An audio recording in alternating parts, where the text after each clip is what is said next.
Okay, I'm going to go ahead and call us to order for the City Council meeting for Tuesday, November 6th, 2018. Madam City Clerk, would you call the roll, please? Mayor Christy Malchow. Present. Deputy Mayor Karen Moran. Present. Councilmember Tom Hornish. Present. Councilmember Jason Ritchie. Present. Councilmember Chris Ross. Present. Councilmember Pamela Stewart. Councilmember Romero Valderrama. Present. Councilmember Stewart, would you please lead us in the pledge? I pledge allegiance to the flag of the United States of America and to the republic for which it stands, one nation, under God, indivisible, with liberty and justice for all. Everyone voted. Okay, can I get a motion to, for approval of the agenda? So moved. Second. Okay, it's been moved and seconded. Any discussion? Okay, all those in favor of the agenda, say aye. Aye. Aye. Opposed? Okay, by a vote of 7-0, the agenda is approved. Next, we'll have public comment. This is an opportunity for the public to address the council, 3-minute limit per person, or 5 minutes if representing the official position of a recognized community organization. If you would like to show a video or a PowerPoint, it must be submitted or emailed by 5 p.m. the end of business day to the city clerk, Melanie Anderson, at manderson@sammamish.us. Please be aware council meetings are videotaped and available to the public. I just want to quickly note, we have several hearings this evening, so if your comments are relative to one of the hearings and you want them to be a part of the record for the hearing, you'll need to make those comments under the public hearing, not during general public comment, just so you're aware. So first I have Larry Crandall.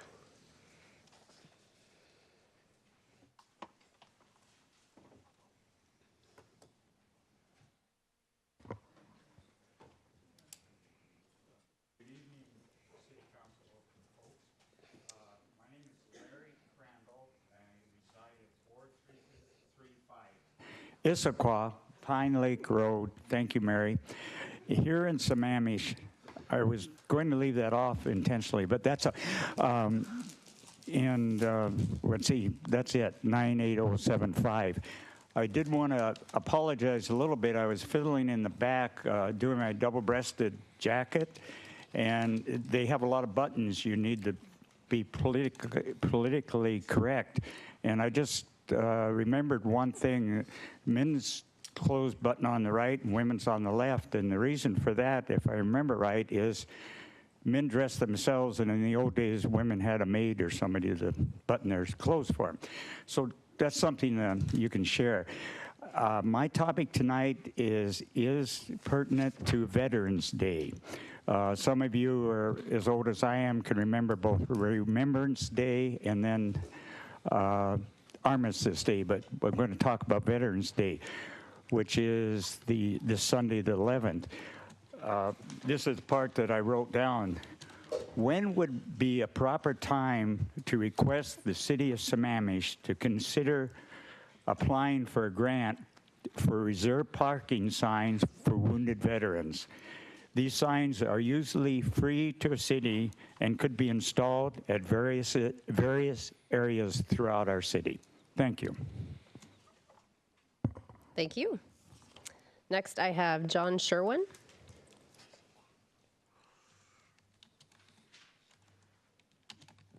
All right, good evening, council members, and thank you for this opportunity. So I'm John Sherwin. My address is 16650 246th Place Southeast, Issaquah, Washington, 98027.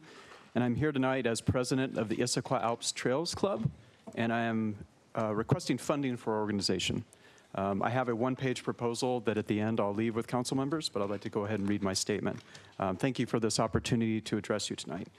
Our nonprofit organization was founded in 1979 with a mission to preserve, protect, and promote lands, trails, and wildlife of the Issaquah Alps for present and future generations. The IATC has played a key role in the creation and expansion of Tiger Mountain State Forest, Cougar Mountain Regional Wildland Park, Squaw Mountain State Park, Grand Ridge, and Soaring Eagle Park. And some recent examples of our strong advocacy program include serving as key advisors for the Save Squaw, Save Winterbrook Farm, and Save Cougar Mountain groups. We have also been an active proponent and partner with the city of Sammamish in the creation of the Emerald Necklace Trail concept. And in 2018, we have been focused on strategic goals, which include preparing the next generation to preserve, protect, and promote the Issaquah Alps, ensuring our organization has the resources to operate effectively and carry on our mission, engaging in diverse groups in everything that we do, and growing our advocacy program. And so we request the council consider a grant of $10,000 to help us in 3 primary areas: expanding our community engagement. So additional funding for our part-time executive director position will allow us to create additional capacity to focus on organizing, publicizing, and hosting community events and strengthening community partnerships in the city of Sammamish. In our efforts, we will promote trail plans outlined in the city's 2018 Pro Plan. Number 2, creating recreation opportunities. We plan to expand our free community hikes, collaborating with local organizations to highlight Sammamish parks and connect residents to regional trail networks. We want City of Sammamish residents to understand the benefit and easy access to regional trail systems and the plans and vision for the Emerald Necklace Trail. We intend to strengthen our partnerships with Sammamish YMCA, Sammamish Walks, and Sammamish Friends by co-hosting hikes and events that serve Sammamish residents. And the third, environmental education. We plan to create a new Issaquah Alps Junior Ranger environmental education program, which could include hikes, history, leave no trace principles, plants, and a service project. So this grant, in addition to a grant from the City of Issaquah and individual and corporate donations we have received, will help us build capacity and increase our impact. I appreciate your consideration, and I'll leave the copy of the one page with you. Thank you. Great, thank you. Next, I have Deb Sogi.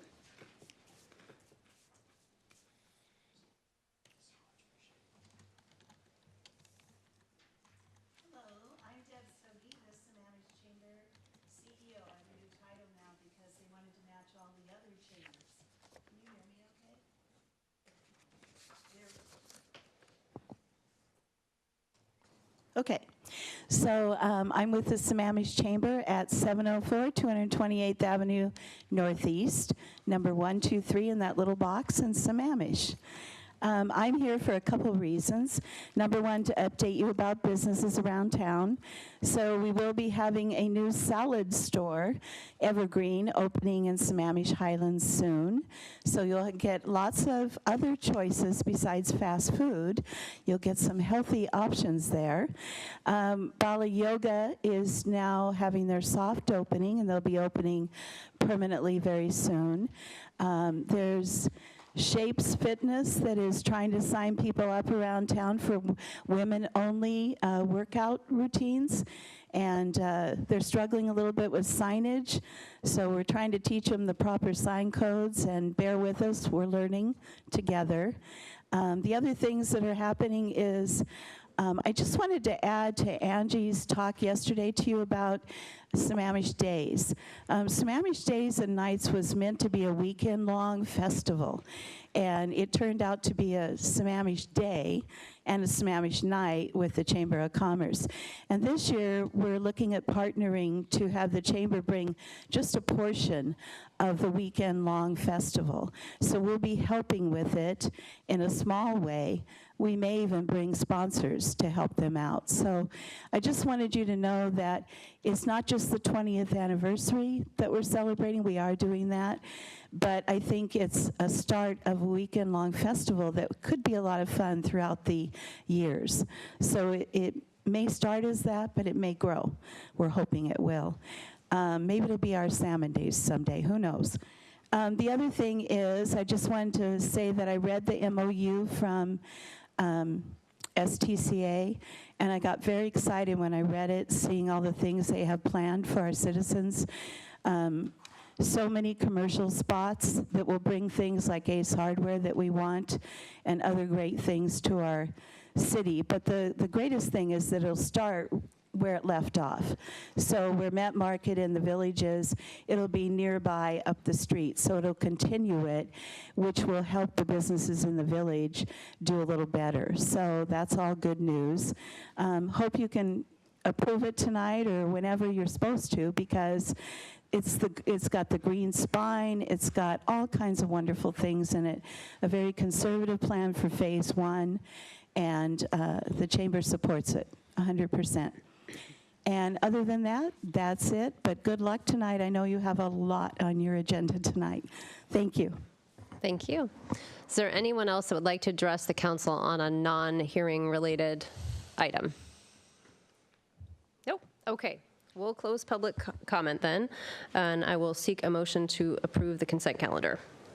With the exception of we need to remove item number 7, which is the minutes from the October 16th meeting. There are some changes, so that will be coming back. I need a motion and a second. Move to adopt. Okay, it's been moved and seconded. All those in favor of the amended consent calendar say aye. Aye. Aye. Opposed? Okay, by a vote of 7-0, the consent calendar is approved. Okay, we will move to our next order of business, which is under the public hearings. We'll open that here shortly. This is the ordinance on the interim development regulations regarding the design and construction of short plats and subdivisions. Mr. City Manager. Oh, never mind, Mr. Thomas. Good evening, Council. Jeff Thomas with Community Development. Quick introductions over at the staff table. David Pyle, Assistant Director of Community Development.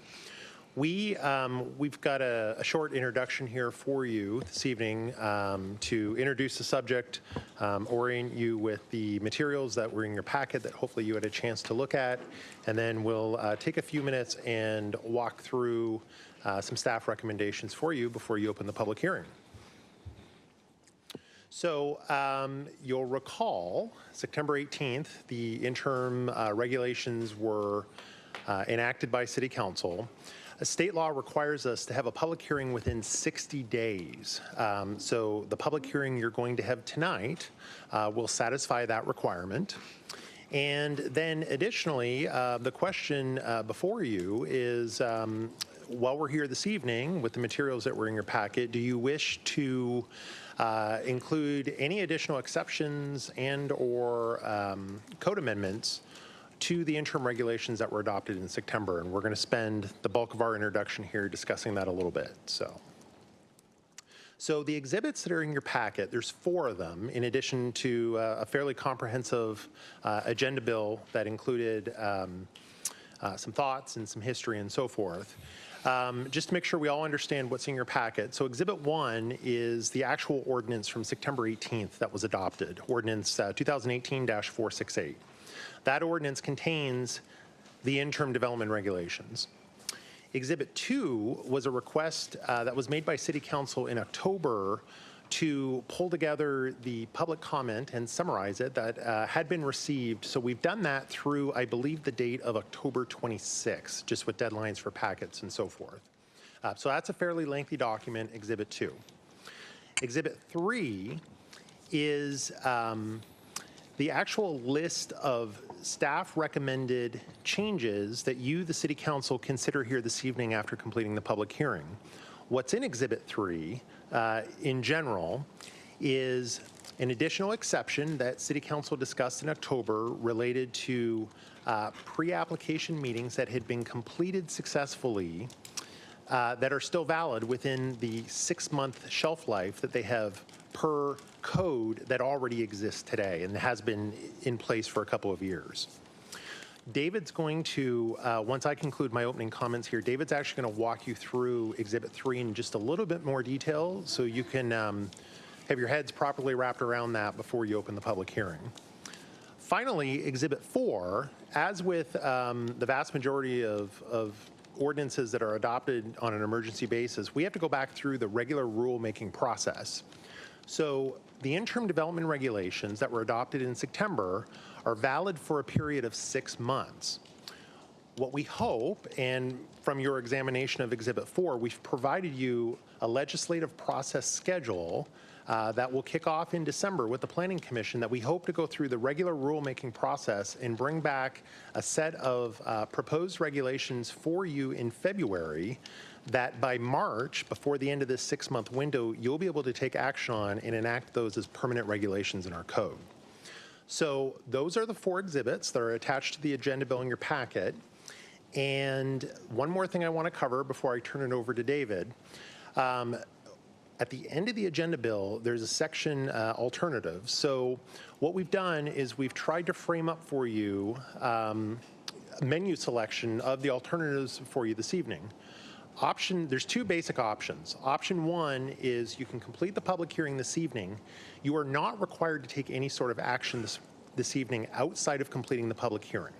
So in its most simple form, you can complete the public hearing and move on to the next agenda item. That would leave the interim regulations from September 18th exactly as they exist at this moment. Option 1A that's up on the screen would be to do just that, what I just said, but then if there's additional items that you are interested in having staff and the Planning Commission study and have some conversation with the public on, when we go through the regular rulemaking process, you can let us know what that is. We'll take some notes tonight and we'll add that to our scope of work to start working with the Planning Commission on in December. Option two, which essentially is the staff recommendation that we're making to you here this evening, is to complete the public hearing and then essentially readopt Ordinance 2018-468 from September with some menu selection of items from Exhibit 3 that David's going to walk you through. So again, Exhibit 3 contains the vesting provision from your discussions in October plus 7 code amendments to the interim regulations. Those code amendments were derived from having a couple of public meetings in October with the development community, other comments and other conversations that we've had since September 18th. So what that would do, that would slightly alter the interim regulations for the remaining period that they're valid for within the 6-month window. And then again, in December, option 2A, we get to the regular rulemaking process. If there's additional things you want us to study in December with the Planning Commission, that's option 2A. Any questions on that before I turn it over to David to walk you through Exhibit 3 in just a little bit more detail? I don't see any. Okay. So with that, David, the microphone's yours. Thank you. Good evening, David Pyle, Department of Community Development.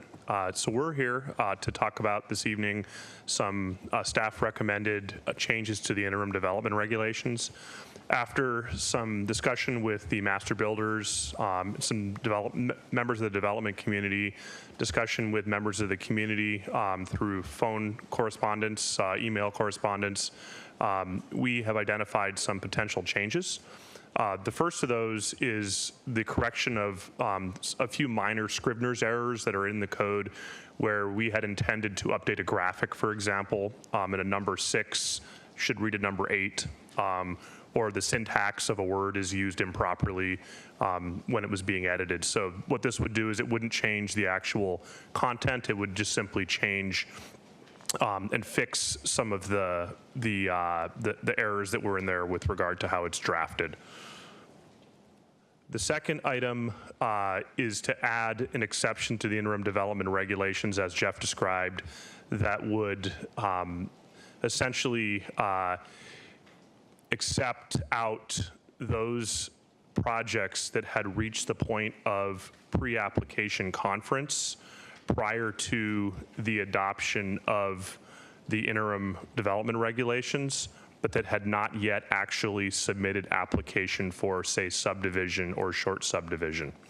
And the reason for this is that, as described by members of the development community and some members of the public, it takes quite a bit of effort to get a project to the point of being ready to submit for pre-application conference. At that point, they've done survey work, they've invested some time and monetary resources into developing a project. So this one might make sense because it actually recognizes that effort and would allow for that project to proceed as it had been planned under the old rules prior to the passing of the interim development regulations. The next one is to add a definition for mass grading. In conversation with members of the community, the building community, master builders, we recognized that by adding a restriction on mass grading, there was some questions raised around what exactly is mass grading as the term is used in the code. And what this would do is it would add a simple definition that would help give us a point in a conversation when design work is occurring. The next is to add some exceptions for roads and utilities and mass grading. One of the comments received that we heard from several different parties was, in the event that, say, you needed to build a stormwater detention vault, how would you design that when you're limiting the amount of cut that can occur, the depth of a cut? So what this does is it accepts out certain types of infrastructure where it doesn't actually change the surface elevation. So as part of the grading plan, they'll grade out a surface area, and then they could, for example, dig a hole to put a vault in, and then that vault would ultimately have a concrete lid, and it wouldn't actually change the surface elevation. So it doesn't affect the character and the outcome of the project because you don't see it. The next is to adjust the setbacks that were implemented through the interim development regulations, and understanding that zoning controls are adjustable. So if you think of a setback kind of like a lever or a dial, you can adjust and fine tune that setback to be more closely matching what you're trying to achieve. After discussions with members of the community and the development community, we recognized that there was opportunity to turn the dial back slightly.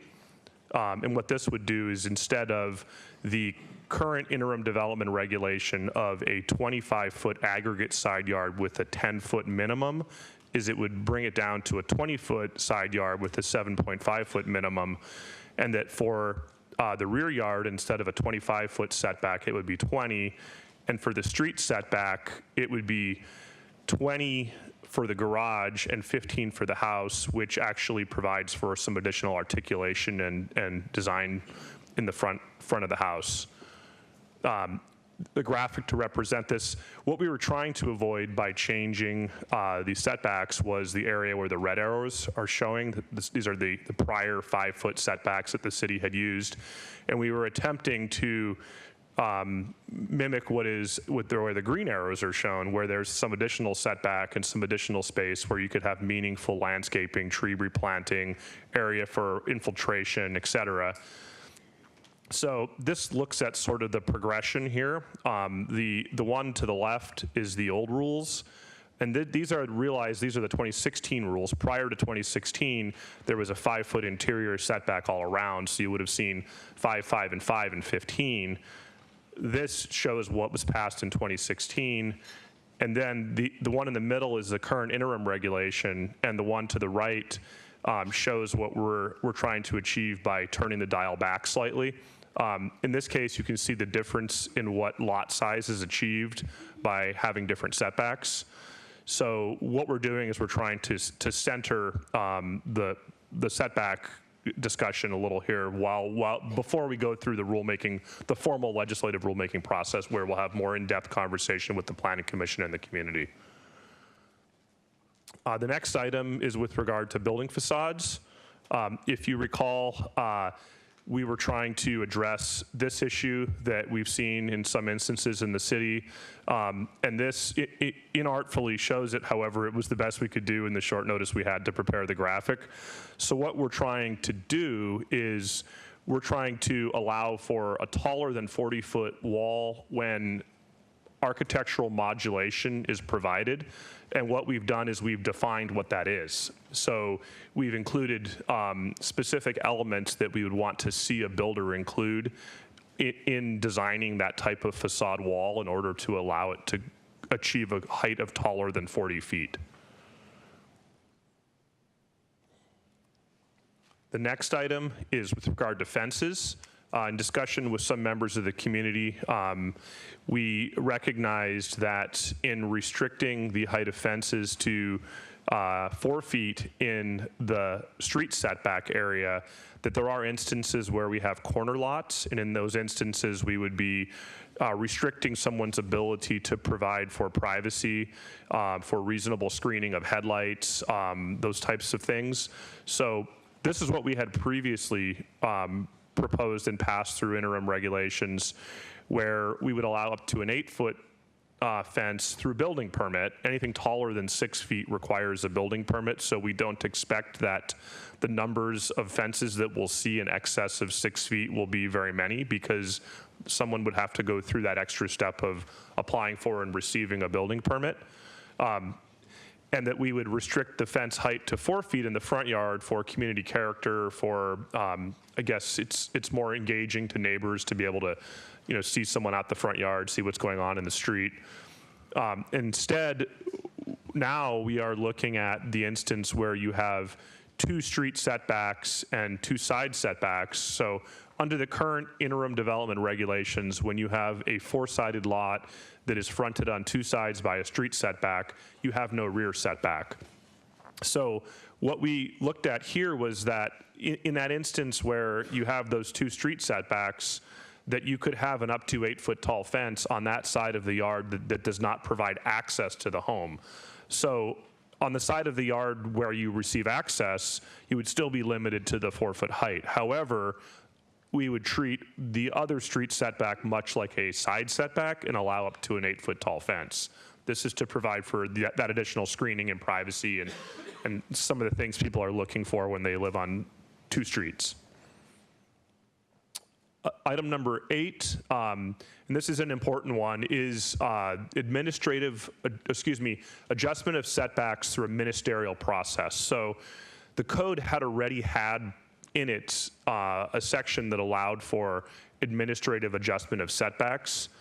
However, that is necessarily bundled with a permit type that requires an administrative process. It's a discretionary process where the city typically is required to do a notice of application, public comment period, and then we have to actually issue a notice of decision. That's much like a variance, a reasonable use exception, a shoreline substantial development permit, a short subdivision.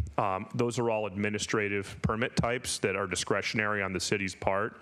So what this would do is it would change that process to be something that is ministerial in nature. And ministerial permit in nature is more like a building permit, where you come in and apply for a new single-family home or an addition to your single-family home. We're not required to go through a public notification process, et cetera. So what this does is there are already criteria in the code that frame when this is an appropriate action to be taken.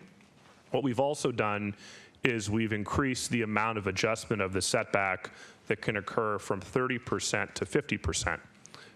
In discussing some of the projects we've seen that people are now proposing, we've seen some remodel projects come through, we've seen some new single-family home permit projects come through, and there are instances where we have an existing lot that it's somewhat problematic to actually pursue the type of say addition to the back of your home with, example, a covered patio that you want to build in your backyard, and you now have a 20-foot setback. The home was designed approximately, say, 25 feet off the line. You don't have all the space needed to put in that covered patio.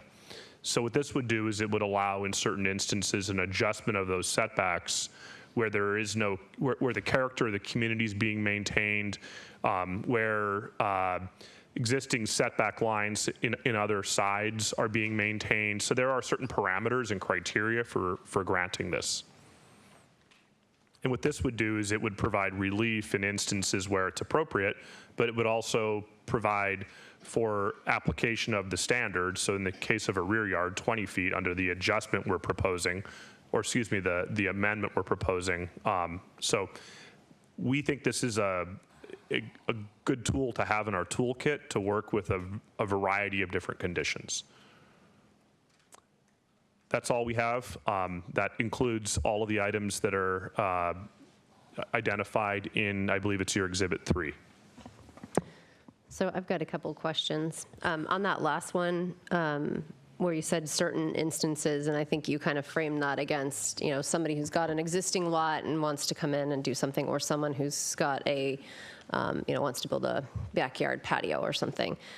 Those are the kind of instances you're talking about, I'm assuming. And then does that require then neighbor notification? I know sometimes when we're changing something that's in code, it requires, my neighbor just came over to my house about a month ago and said, hey, the city's requiring that I notify you about this. Will that be part of it so that someone behind will, if they're impacted by some, a 50% reduction in that setback, that they're being notified by the neighbor or no in this instance? It does not require it, although if it's something you'd like to add, there are many other cities that do that. Okay. Oftentimes, it requires that the neighbors collaborate and a notice is recorded on the title of both properties so that any future owners don't have the opportunity to say they didn't know about it or there was, that it forms a dispute in the future. This is also something that could be applied to subdivisions in the event that a builder, for example, is trying to lay out the geometry of a new subdivision and they come up against the back of the lot or some abnormal geometry.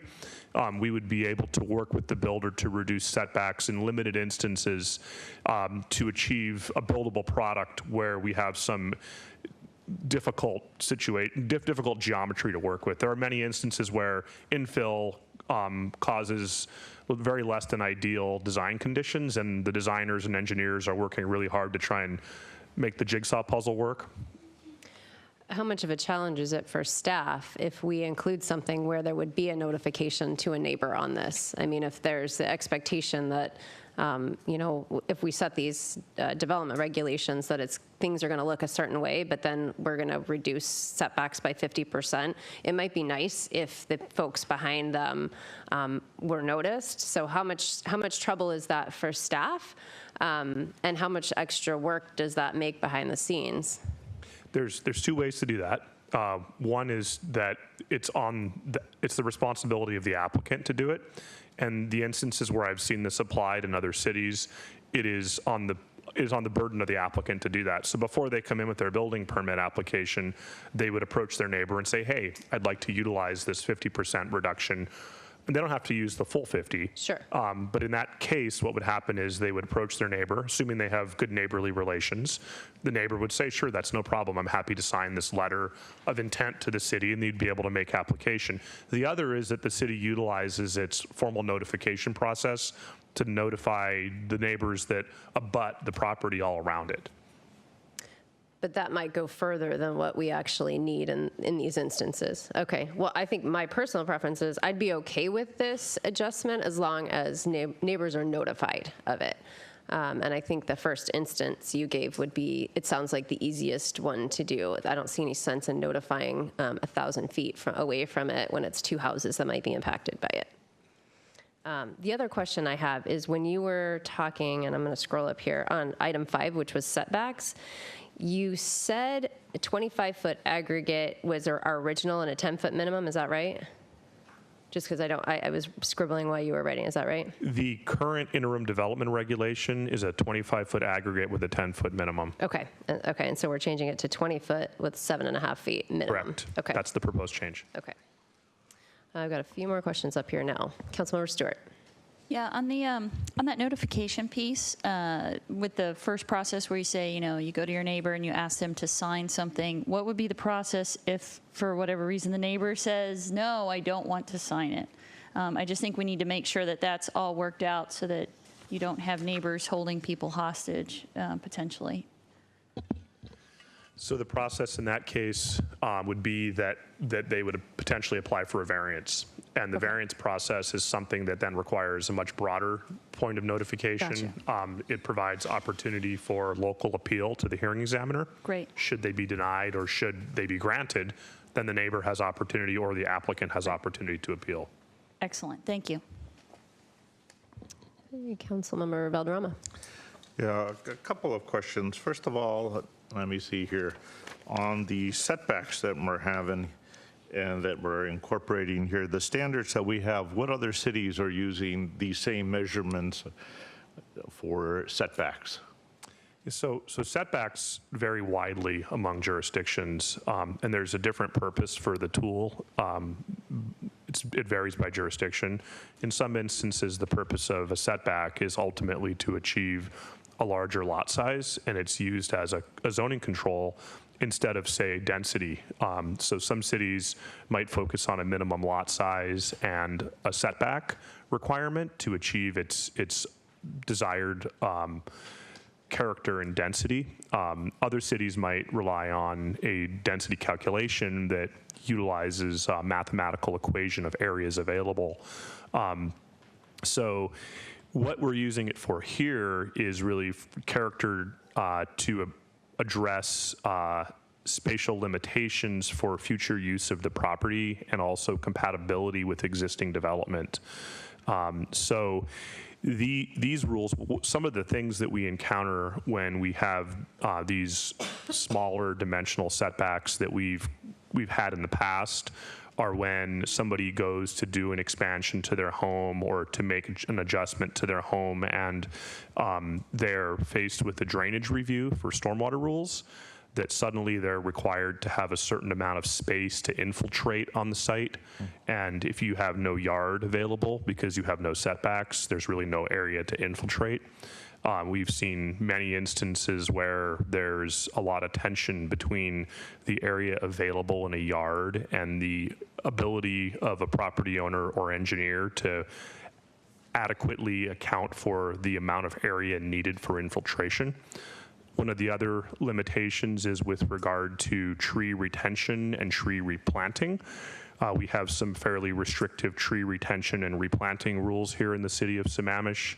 And what the additional setback does is it provides for meaningful space and area for planting of trees where we're not invariably going to be approached by a property owner 5 to 10 years down the line that the tree is growing too close to their house and they need to have it removed.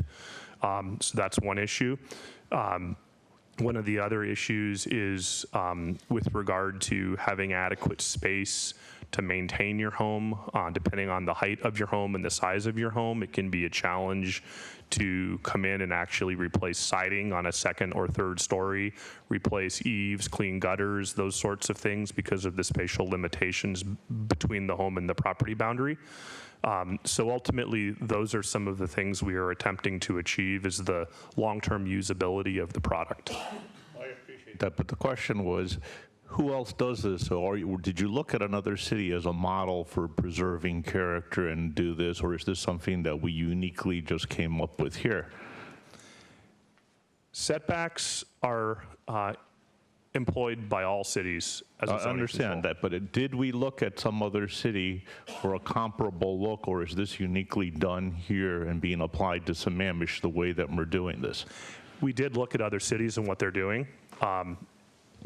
However, the question you're asking is, did we look at other cities in an attempt to characterize what we're trying to achieve, and have other cities done this That's to achieve correct. the same thing? Mercer Island, Redmond, or the others as a basis. Obviously, we're all unique and we'll be doing different changes. It's hard to say why they have their setbacks the way they do, given that there are multiple zoning controls at work in a project and ultimately a product.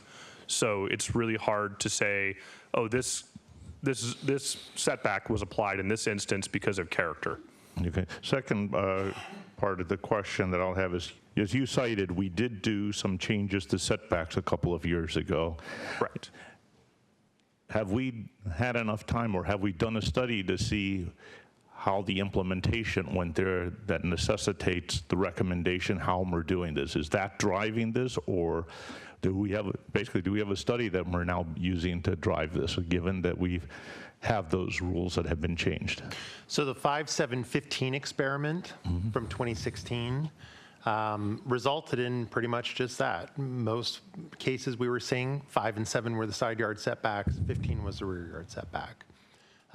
There are examples in every sample that are different, but that was the trend that we saw in processing building permits for those that were subject to those regulations from 2016 onward. So if you do the math, 5 and 7 is 12, that was your aggregate setback.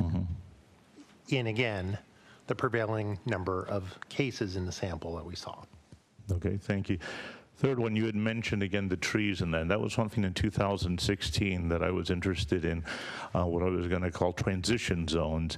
And some of the stuff, as you had talked about the trees, seems that it might be better covered under the urban forest management plan and to give those options to them, or to complement it with the urban forest management plan to be able to have that. So not everything is fences between them. It could be landscaping, it could be tree barriers that are being put off. I'm a little concerned that the way this is looking like that we're just creating these buffers and the application of them, given that, what do we have, only 2.5% of our city left for development, will be disparate. I think it was like 350 acres for new development that we had. So if that's the case, when we spread these out in these developments that are taking places, if they're all with setback versus having some flexibility of whether trees or landscaping, or that if that can be worked into the mix to preserve that character and mix it, and particularly it's when you have different density developments that start to touch each other, would be my concern and interest to see on that. Another question here. Hold on, Can I think he's trying I'd like to answer here. respond to that, actually. Okay, please. So to start with, just to make sure we're on the same page, the tree regulations are from 2015. And, you know, even under the former regulations, what we had examples come up, getting back to this, not only the character, but the appropriate spacing between homes. What we've seen here in Sammamish, we've seen some, what we would characterize as generally fairly small lots in our R4 and R6 zones that have maximized the building footprint to the extent possible. What happens with tree regulations is that trees come down, replanting is required. I will say this, generally speaking, developers have done a pretty darn good job with improving the quality of the replanting plans that have occurred since the new tree regulations were enacted in 2015. I'll tell you a little story, though, and Councilmember Valderrama, you'll remember this story. You're the only one, I think. I almost lost my job one night in 2016 when we had to bring a final plat back to be modified because all the trees that were planted in between the houses that had 10 feet of separation were all failing because there was simply just inadequate room once those trees got to a certain size of maturity. And my boss was really, really mad at me that night for having to bring that back, but it's something we had to do because it wasn't working. So the tree regulations from 2015 have greatly improved the quality of our replantings, and the nexus between the urban forest management plan and these interim development regulations, there definitely is a relationship, but this here is primarily character driven. If there are certainly additional, and this is going to be in general with our development codes in general, once we go through that urban forest management plan process and we get to a conclusion point, we're certainly going to be going back and taking a look at not only chapter 21A37, the tree regulations, but any other adjustments that we need to consider to properly implement that plan, we'll be doing that. Okay. Thank you. I have another question which wasn't addressed in here, and it has to do with the rounding and the rounding that's being used for the developments that was not mentioned. And so we were told originally that one of the things was driving that was the common practice, was to be looking at rounding down. Then we received information that contrary to that, saying that no, that rounding up is the common practice, and it's actually an exception, Maple Valley and some others that do the rounding down. Were you able to verify that? Because I understand that information was shared with staff. Were you able to verify that? So there's a variety of tools, again, that different cities use, and rounding and density calculations is not one that is universally applied across cities. For example, the city of Bellevue rounds down, and they also do net density calculations like Sammamish does. It's a comparable scenario.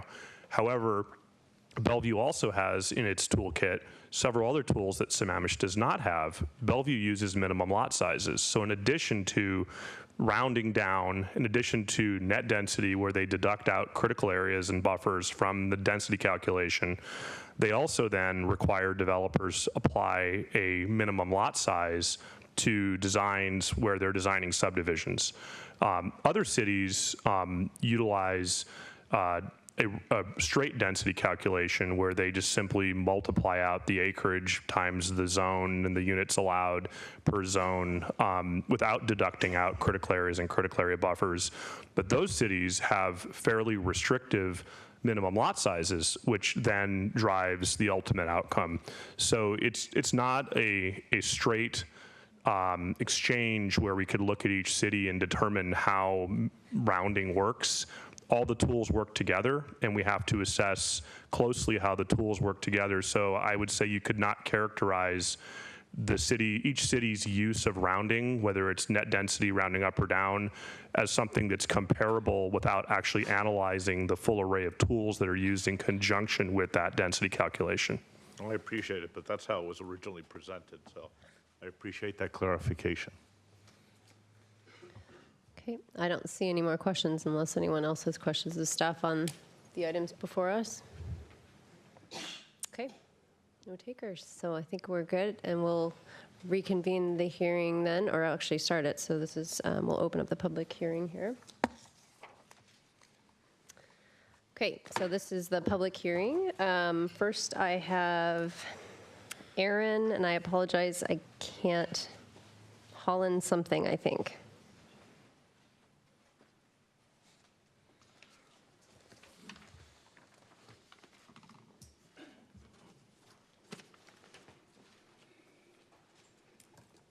That's Aaron Hollenberry. So, sorry for my bad penmanship. Good evening, council members and mayor. My name is Aaron Hollenberry. I represent Toll Brothers. I'd like to speak on a couple items tonight. First off, agenda item number 9, the housing element. The council, planning commission, and city staff have spent a great deal of time and public process developing this update. So Aaron, if you want these on the public record for that hearing, okay, because this is for the interim development regulations. Yeah. Just want to be sure you're aware. Okay. Understood. So there's a great deal of public process that's gone into updating that the housing element and that part of the plan. I was invited to participate in the process as a panel member on the Planning Commission's industry panel discussion on housing strategies back in June of 18. I was glad to contribute and have a long history of creating communities here in Sammamish. I'm personally vested in this plan and the future of Sammamish. I'm glad to see the final product of the housing element is coming to completion. I want to point it to a section of that plan, section 3, which sets out housing element goals. And there's 3 goals in particular that I want to point out. 1 is the housing supply and variety. 2 is housing affordability. And 3 is monitoring. And monitoring needs to be explained. It's stated as implement housing element goals in a manner that is effective, efficient, and transparent. So now moving to agenda item number 8, for which this hearing is for. There's a direct conflict between these 3 goals and the interim development regulations also being heard tonight. Items that I feel should be pointed out, or there's 3 of them. 1 is staff has been working on these regulations since 2017. I think that's noted on page 63 of tonight's agenda packet. This gives me pause because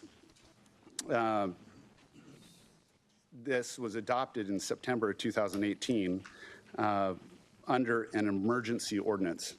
It is unclear to me how something that has been in process that long constitutes an emergency. Second, prior to adoption of the regulations on September 18th, the development of these regulations was never subject to any public process.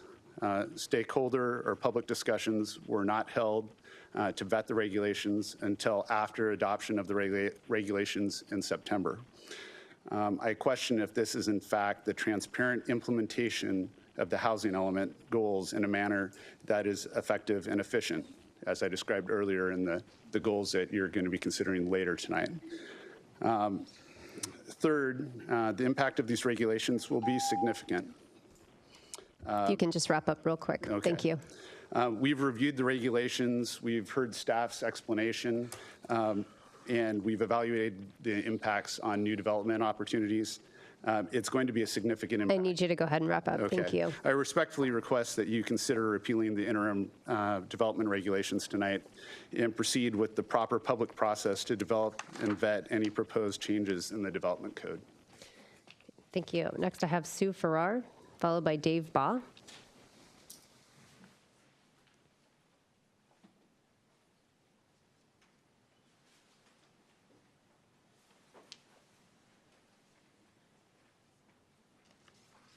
Okay, first I want to say thank you for everybody coming tonight because it's election night. This is like, I can't believe we're all here. But I've been here before. I'm Susan Farrar, 2222 246 Avenue Southeast in Sammamish. And I've emailed you and I appreciate your responses back, some of you. I know you're very busy. I now see the clock. I won't go over this time. I'm asking, as are my neighbors, we have a unique setting where we have 5 neighbors, all with older homes that can't compete with what's going on with the beautiful new homes in Sammamish. When I first bought this home, I did buy it because I saw the zoning, and I was very excited about that opportunity. And when the neighbors next door got bought out by American Classic, at first I was disappointed because I did have more privacy. But what they've done is beautiful. And with what you've done with the city, with the roundabouts and the traffic flow, I feel things are much improved, and I actually really love my 6 new neighbors next door, and it's really beautiful. Our particular small plat, which Murray Franklin has put together an offer for us, works really well for us. Some of the people at the last meeting indicated that, oh, we're just selling out, we're all leaving, and that's not true. 3 of us still have children in Issaquah School District. I actually teach in Issaquah School District, and I hope to have a brand new home in the Sammamish area. The one I have needs a lot of maintenance, and my 100-foot Douglas fir trees, which I actually love, they're scary. They're scary on the south side when they blow, and there's less of them to protect now because of the American Classic homes. So we have a unique setting where we're right across from Wesley Park, which probably is the old regulations. To the north of us, Seattle Holdings bought it. I think they've since sold to someone else.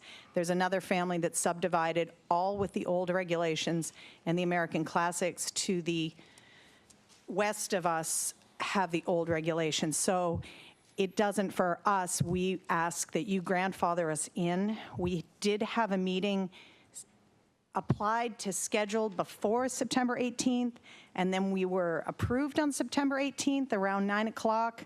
We all left, and then something happened with this new development that I'm still terribly confused about, how we got the vote to go ahead, and then somehow something happened maybe 10:30 or 11 o'clock at night that changed 11:30. everything.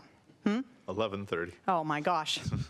So that's very confusing for us, and it seems slippery for lack, and I know you wouldn't do that on purpose, but it just from our point of view seems wrong.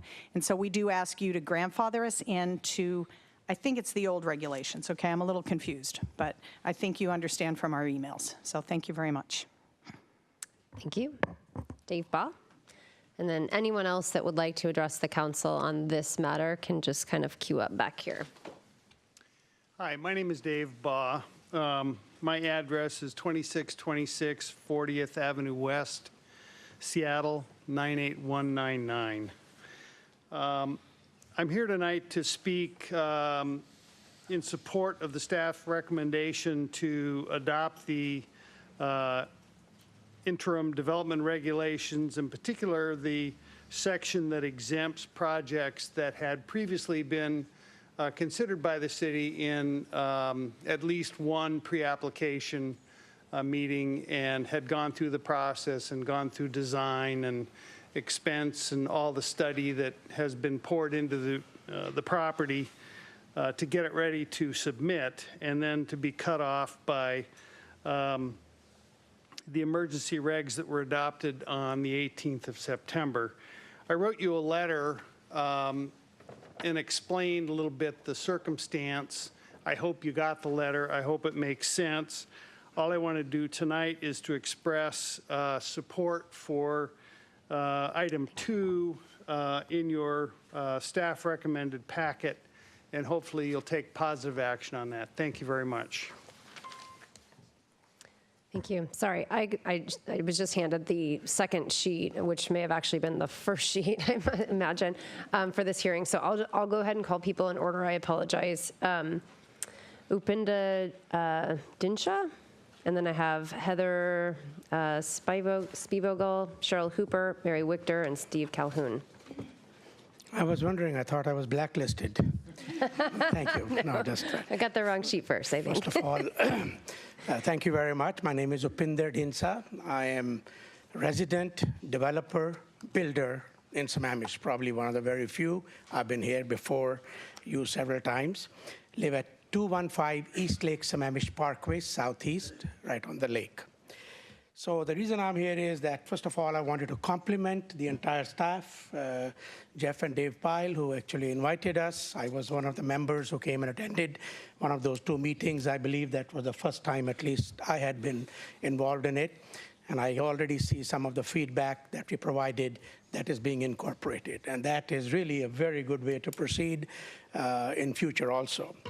However, since I've been stuck in several projects in Sammamish for many years and have seen your staff come and go, I can actually name probably every one of them that I've worked with over the last 5 years, who have come and gone, and our projects kind of hang in there.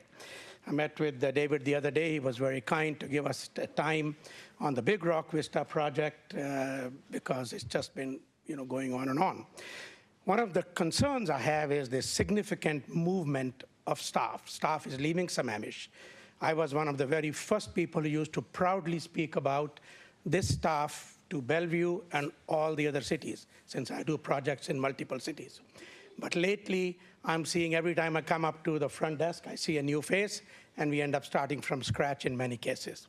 So one of my requests is for you to really look at what is causing the staff to leave Sammamish and go to other places, because that is impacting our projects as well as what's going on.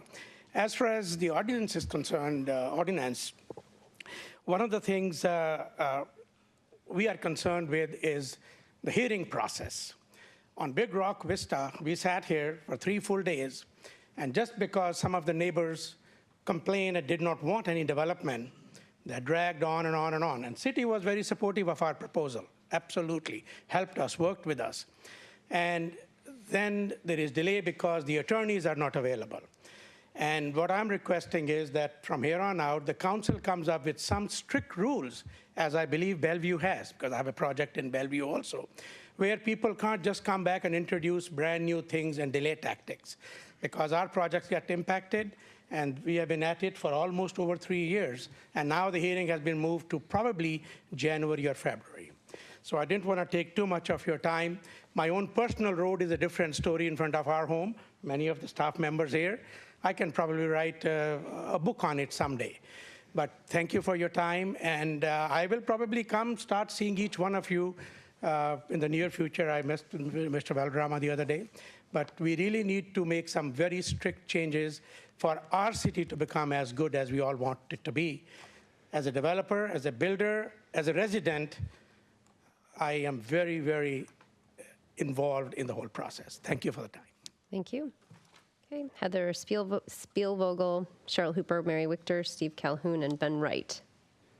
Good evening. I live at 2122 222nd Place Northeast in Sammamish. And I am in favor of the council upholding the current interim regulations. I commute every day to South Lake Union in Seattle with others that work at Amazon. My commute is somewhat manageable. However, I've noticed over the past year or so that commute getting longer and longer. The traffic is becoming unmanageable, and I would encourage you to consider adopting the interim regulations to control the population density and wait for the infrastructure to catch up to the development and roads. Thank you. Cheryl Hooper.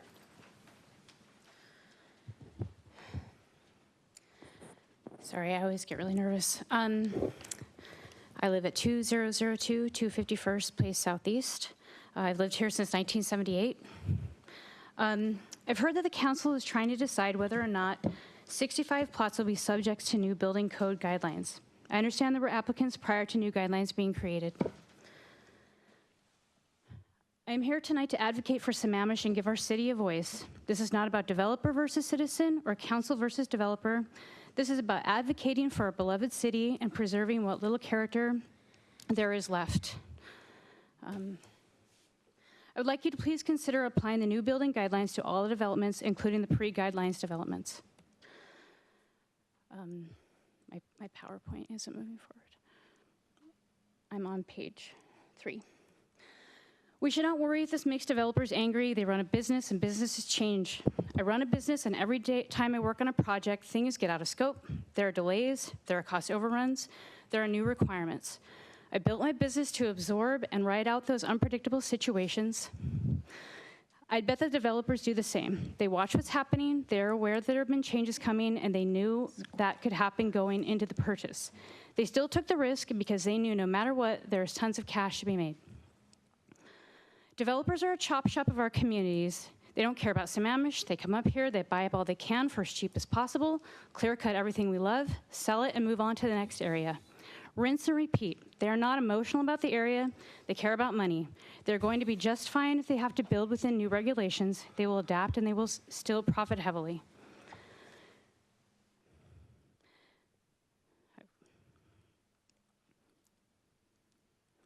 This is our city. These buildings are forever. We should not get emotional about the builder's business.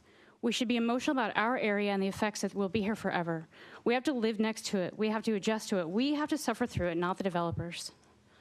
This is our community that we love, that we own, that we pay taxes on, and we take care of. We need to stand up for the city right now that has no voice.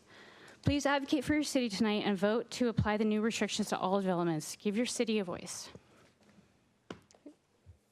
Thank you. Next, I have Mary Wichter.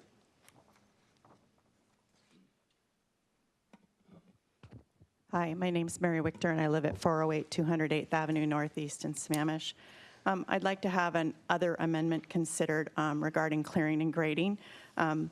If you look at the Department of Commerce who implements the GMA, if you look at Redmond Code, and if you talk to stormwater people at King County, you will find out that when you're in a critical area, you're not supposed to be doing anything unless you have a clearing and grading permit. So it's 0 square feet, 0 cubic yards. And most of our code is written as what you don't need to have a clear and grade permit for, so it actually allows a 50 cubic yard exemption, which is not supposed to happen for critical areas. 50 cubic yards, so like if a dump truck is 10 cubic yards, that's actually 5 dump trucks worth of changes that you can make. And for a small lot, that's a big deal. And these changes apply to a single family home on a single small lot or to subdivision, all the ones you're considering, so be aware of that. Also, when you do low impact development or LID for stormwater, you need to have native soil. So if people go in and they clear and grade and move stuff around, it's just not gonna work. And if you're doing a lot of compaction and overburdening, that isn't gonna work either. So I'd really like to have that considered, and I will pass around for you the Department of Commerce one-part box here, and the Redmond Code, just it says a clearing and grading. It says you need for earthwork of 50 cubic yards or more, you need a clear and grade permit, but any clearing and grading within a critical area or a buffer of a critical area, for example, a wetland, or any change of existing grade by 4 feet, not by 5 feet, requires a permit. So I wanted to talk about that because I really think it's important. It seems to be missing in our code. I don't know why it's there. Other cities have it. Seems to be an error. So I'd like to have that changed. I've seen properties in downhill slopes that are affected when that doesn't happen. And then for a second thing tonight, I want to talk about 8 feet.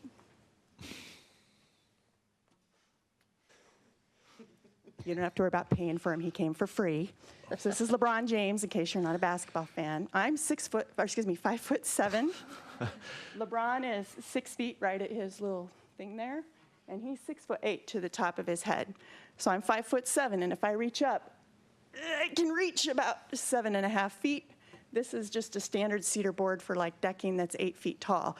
When you're talking about an 8-foot fence, I do agree with David Pyle and the Department of Community Development. There are a few places where you do need to have 8-foot for screening or for headlights or something.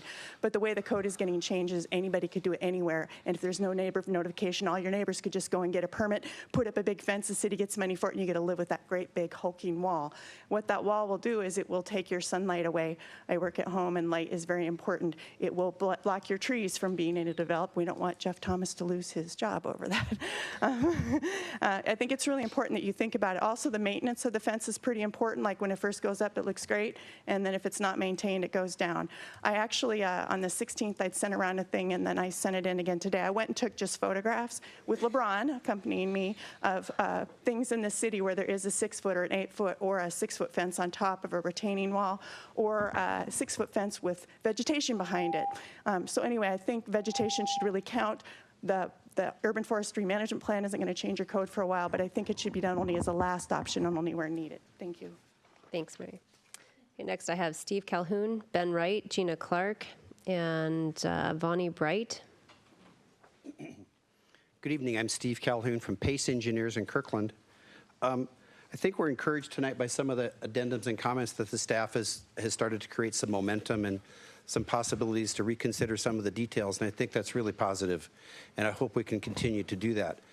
I think there's no question that Sammamish is a wonderful family community, but we're concerned that these regulations are not family friendly, because what's going to happen here are these homes are going to become more expensive as there's fewer lots and lower density, and this is not going to be good for families who want to raise their families in Sammamish. So we would just ask that you slow the process down, and let's continue to work together with the staff and find some solutions that work. Thank you. Thank you. Ben Wright. Ladies and gentlemen of the City Council, good evening. Can you all hear me? Is the mic on? Happy election night to you all. As a non-citizen, it's always fascinating to see how the process plays out. Anyway, everyone in this room knows that development is a sensitive and emotive issue. But this evening, I want to talk about just one aspect of development, and I think staff has already stolen my thunder a little bit because there's already been a lot of talk about the trees. On my first visit to the Pacific Northwest back in 2013, I was awestruck by how forested this part of the world is compared to Atlanta, where I was coming from. Admittedly, on moving to Atlanta, I was awestruck by how many trees I saw there. But since I was moving to Atlanta from Dubai, I guess the bar for being awestruck by trees wasn't that high back then. But anyway, I digress somewhat. On social media and during in-person conversations, it has always been apparent to me how important trees are to the residents of Sammamish. Indeed, a couple of years ago, when the former mayor visited my son's Cub Scout den as part of a civics requirement, he was peppered with questions about tree retention. And those questions were from the Cubs, not from the parents. Most illustrative of how important trees are to the community are, I think, the results of the Urban Forestry Management Plan survey. Again, my thunder somewhat stolen a little bit by the earlier conversation. 87% of respondents in the survey strongly agreed that trees are very important to the quality of life in the city. 79% of respondents said that their top concern for trees in the city was the removal of healthy, mature trees during development. And almost 89% of respondents said that they favored a punitive policy for developers who flout tree regulations. Why is this important? Why am I touting these statistics? Because it shows that Sammamish residents care about their trees. And if the residents care about the trees, council needs to do everything in their power to care about trees as well. And this includes not giving developers a free pass on more stringent development regulations.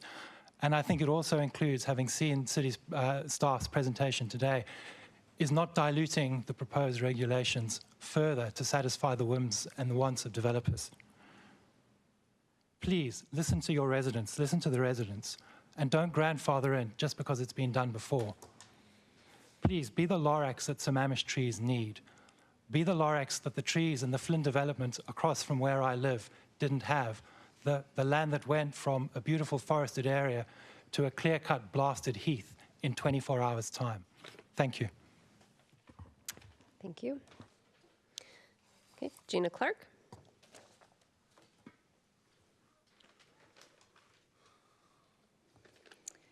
Gina Clark with the Master Builders, 335 116th Avenue Northeast in Bellevue. And here we are again. Nice to see all of you. As an industry, we also feel the pressure of growth and people coming to our area.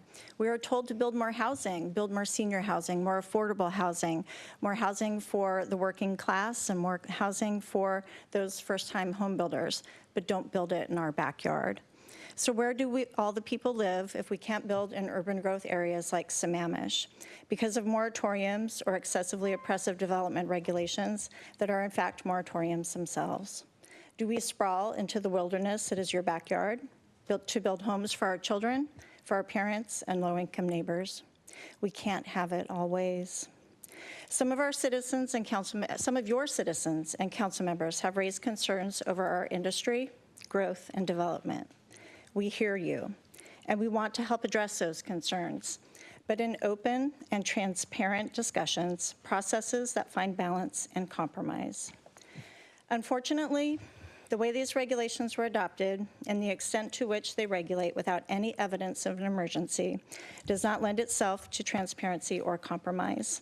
There was no evidence of harm or threat to public safety, health, or welfare to justify the emergency. The regulations were developed quietly and deliberately over months and under the cover of the moratorium. The painful truth is these regulations were adopted not to protect from or remedy an emergency, but to stop development. As such, further environmental review should have been done, given such far-reaching impacts to grading and zoning. And the city failed in its own code to include its planning commission in the review process. We want to work with the city to improve regulations where there are viable and reasonable public interests to do so, and where there's an effective public process to participate. Governing by emergency ordinance where there is no emergency is not the right process. We appreciate staff's hard work, for inviting us to meet with them, for listening, for hearing us out, and for including our concerns in all of those exemptions that you heard tonight. Obviously, our ask would be to repeal all of this and start fresh. We don't know if you can legally do that.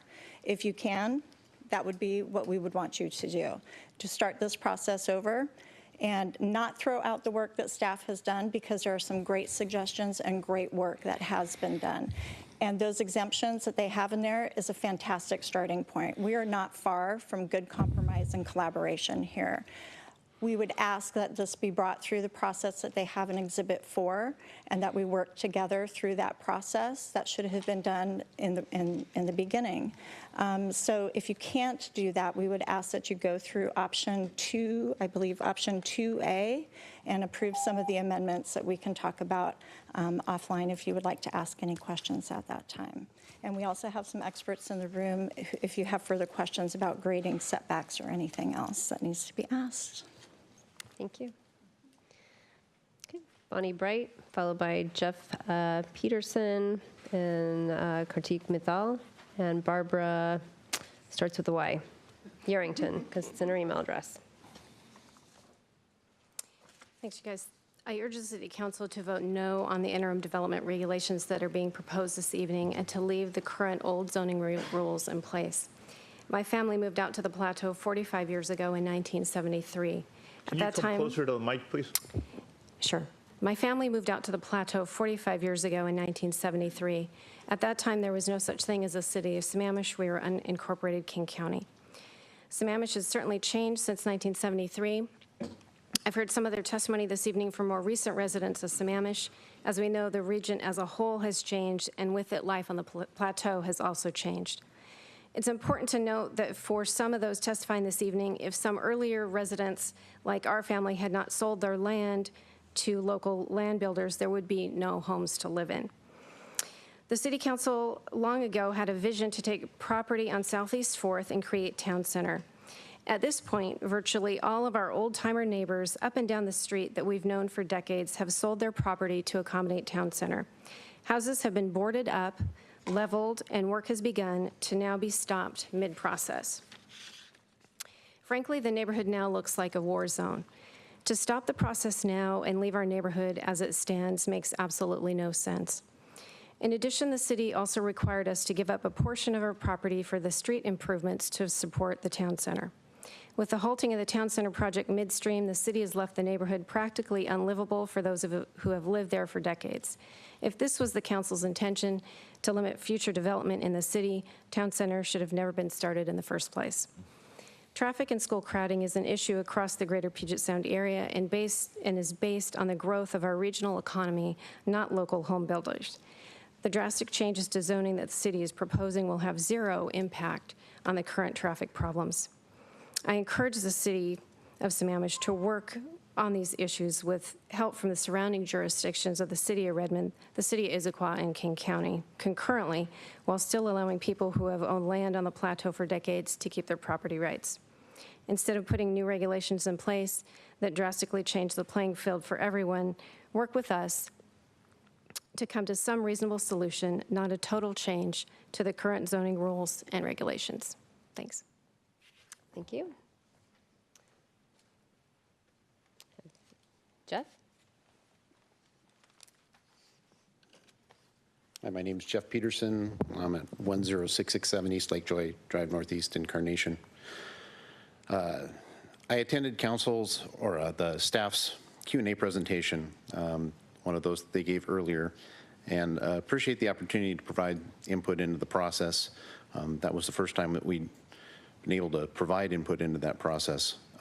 And since that time, these development regulations are evolving. You know, staff has proposed some amendments to it, and you're hearing quite a bit from the public tonight. So in addition to that, since the moratorium went into place, we have other regulations that I think the city has yet to see go into effect. The Public Works standards from 2016, you're not seeing new plats yet that have those. And the majority of the construction you're seeing is based on old regulations, very few with the 7.5-foot setbacks. So I'd give the city a chance to maybe look at what the effect of those regulations will be on housing before imposing a full new set of regulations. And think of the inadvertent consequences you might be entering into. If you increase the standard lot width, you're going to increase the amount of road that you've got in front of the house. That's going to increase the amount of maintenance you have to do on those roads. It's going to increase the amount of utilities you have to put in. The length of utilities has a direct cost to every taxpayer in the room. Larger side yard setbacks may sound like a good idea when you get big trees in there. 30 years from now, they pose a hazard to houses. Right now, we typically are putting in tree retention tracks where you have a large contiguous area that has trees in it, provides some real ecological value. But with the tree retention codes, you might have to scatter those in between the houses in order to get the area in between the houses used up. So one other thing I'll offer, the question came up earlier as to what the setbacks are as standards. From my experience on the State Building Code Council, the standard setbacks are 5 feet, and that's governed by a fire separation code under section R302.1 of the International Residential Code. And that's the standard. In summary, existing regulations need some time to take effect, and I believe that we're on the way, but I would not enter into new regulations at this time without getting through this process first and have an open and good discussion. Thank you. Thank you. I have Kartik Mithal.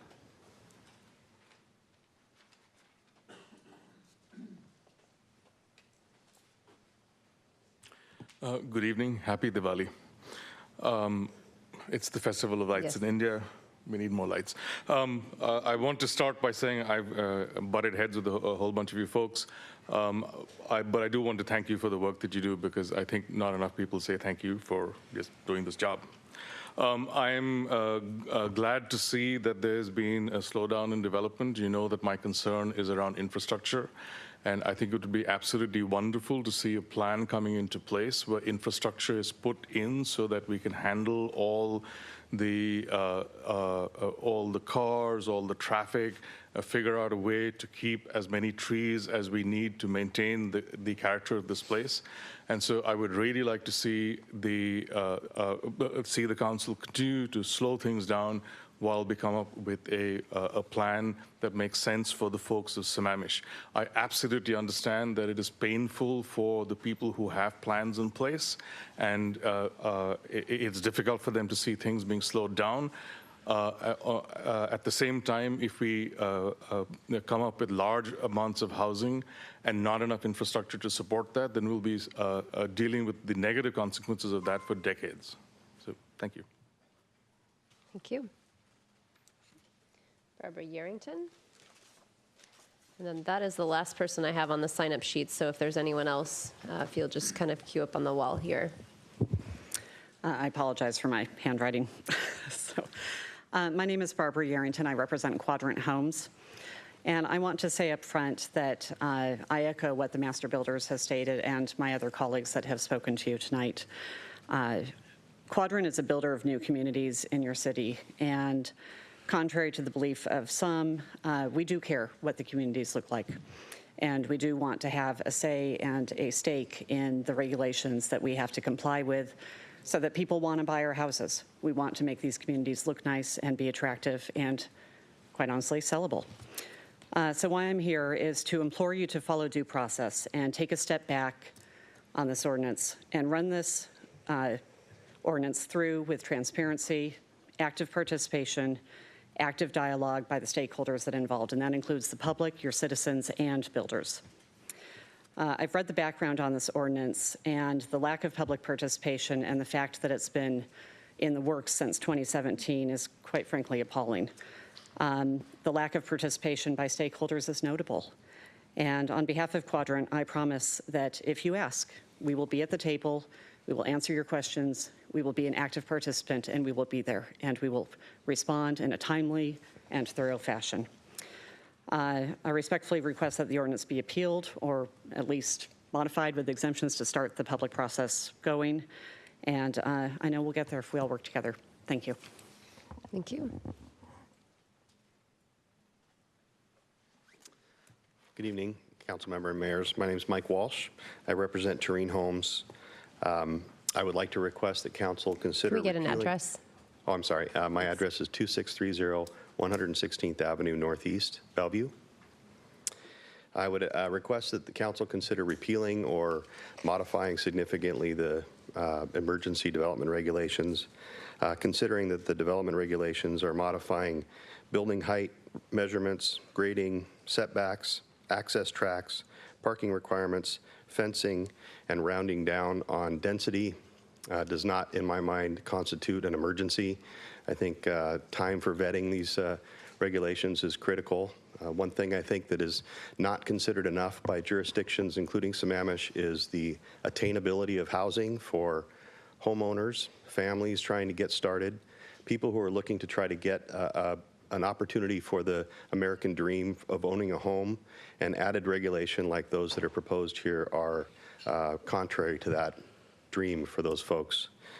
The changes have significant impacts. They affect new development. They also affect landowners in Sammamish. I think the landowners have a big stake in this. I think we should take a step back and go through the correct process to vet these regulations fully and understand their implications to all parties involved. They aren't an emergency. I think diligence and process should be assessed, and the modifications identified by staff tonight are illustrative of the fact that there are plenty of things that should be fully reviewed and the process seen through under normal circumstances. Thank you. Thank you. Hi, thank you very much for giving us the opportunity to speak. My name is Carol Bartram. I'm at 300 222nd Place Southeast. And my name is Kathy Rempe, and I'm at 340 222nd Place Southeast. As you'll note by our address, we fall within town center area. We are, like it was mentioned earlier, in a war zone, living in a war zone area. We had been told this was going to be Sammamish Town Center. Every time we try to work with a developer, we're hit with more and more restrictions. We implore you to allow development to go through in Sammamish Town Center, as has been worked on for the 25 years we've been living in that home. Follow through with the plan and grant us the zoning and do not hit us with all these unnecessary restrictions within Sammamish Town Center, please. Thank you. Thank you. Thank you.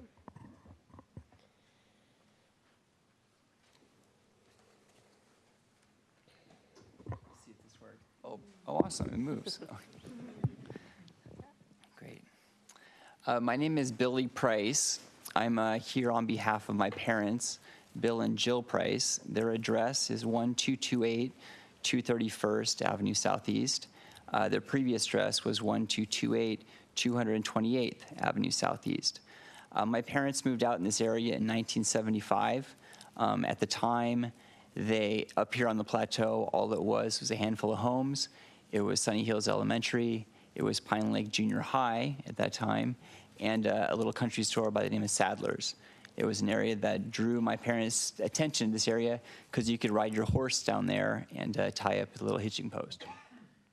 My parents' property is directly across the street, and at that time they bought 10 acres.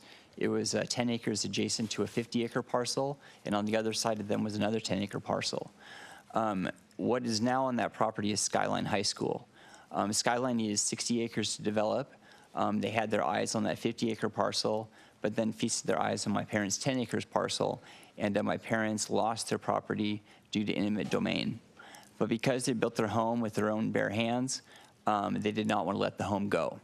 So what they did was they bought 3 acres of the back of the adjacent 10-acre parcel and cut their home off at the foundation, put it on 2 semi-trucks, and drove it to the adjacent property and built a new foundation underneath them. My parents got squeezed off their land once, and now they are in their late 70s. They moved to this area with the intent to buy some property to, when it came time to finally being able to retire and have a nice egg to live out the rest of their days, to develop their property. The time is now. And they have a proposal from Murray Franklin. It's based under the old rules, and they're ready to develop. But here we are with new regulations and a building moratorium, and my parents are not able to do so. So I saw my parents got squeezed once, and I see them being squeezed again, and it really bothers me. So I wish they are able, I really hope that they're able to develop their property, the 3 acres, under the old regulations, so they can, have the retirement and the money in their pocket that I think is owed to them. So they've been a long-time resident in this area, long before Sammamish was in existence, and nothing was up here. Oh my gosh, nothing was up here. They were pioneers in this area, and now they're being squeezed and not able to move forward as they would like to, and that I don't think that's right. So I ask that, I just hope they can develop under the old regulations and move forward. Thank you very much. Thank you.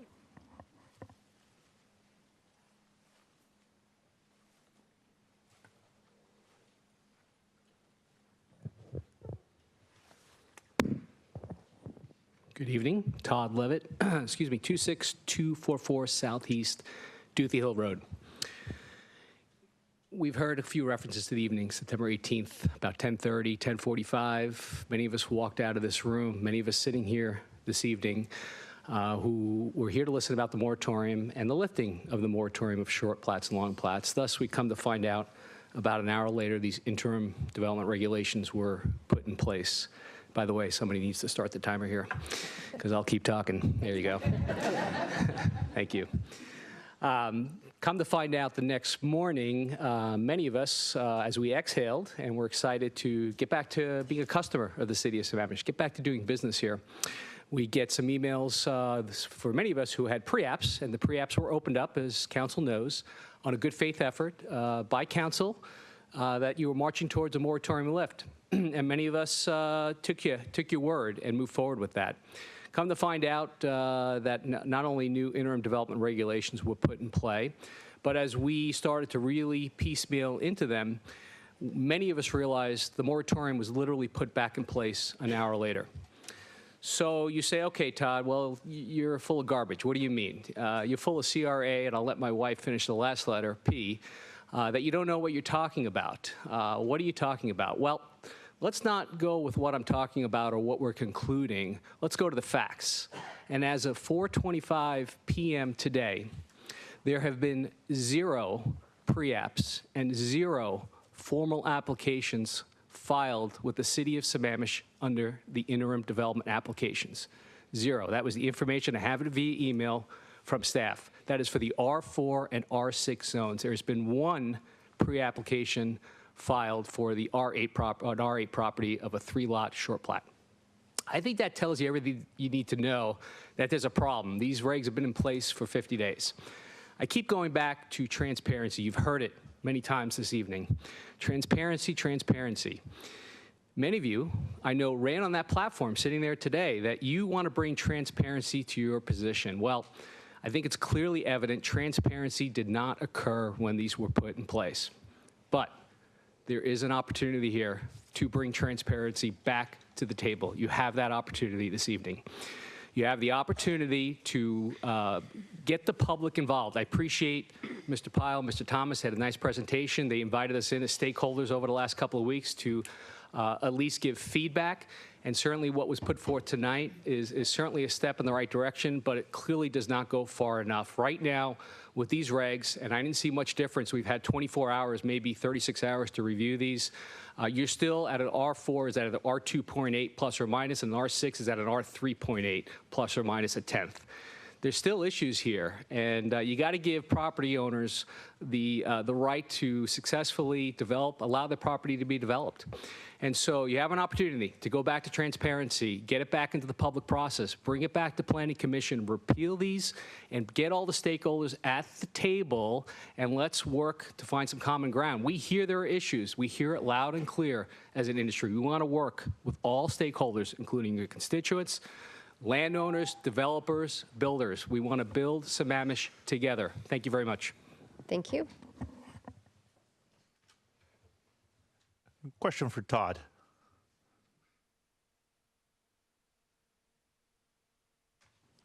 Yes, sir. You just did that check, as you were saying, as of 4:25 today, that we've had 0 pre-app, 0 formal applications onto it.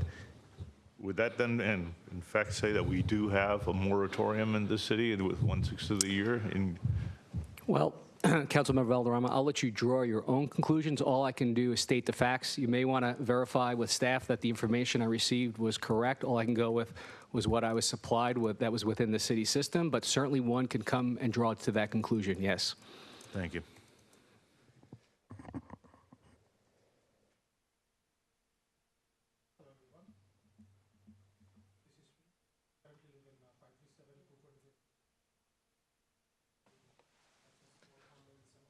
I can barely hear you. Can you get closer to the mic? Is the mic on? I don't think the mic's on. Okay, how about now? Okay, great. Better. Hey, this is Sri. I currently live in 537 225th Lane, Northeast, Unit C03, C103, Sammamish. It's a small condo. I attended last recent public hearing as well. I'm here to remind my exemption request for the land I'm dealing with, thanks to Pam from City Council and David Pyle, who's been responding for my emails. I'm in a really tricky situation. When I brought this land, I didn't realize the depth of pain like building a home in Sammamish. So it's a 1 acreage, but I really have a limited area in that 1 acre. I'm building this home for my family. I'm not a builder or developer. I'm just a common man, just trying to get a nice home for my family. I've been working with my team, my architect, civil engineer, all that, and put the plans together. But I'm a little bit delayed submitting those plans. My pre-app ended on October 22nd, but as a good resident, I've been gone through like 2 pre-apps. and one pre-development process. I didn't realize none of them vest the regulations. So I ended up, I was told like to submit the variance if I like get my application in, right? So that's what I did. But my humble request to the city council to consider my request as a special thing and provide exemption for my parcel, because as I said, like I'm not trying to subdividing that. I'm not trying to make money. It's just like for my family to live in. So I'm not going to be the culprit for the traffic because I work in Redmond. So it's very like my property is really bordered to the Sammamish.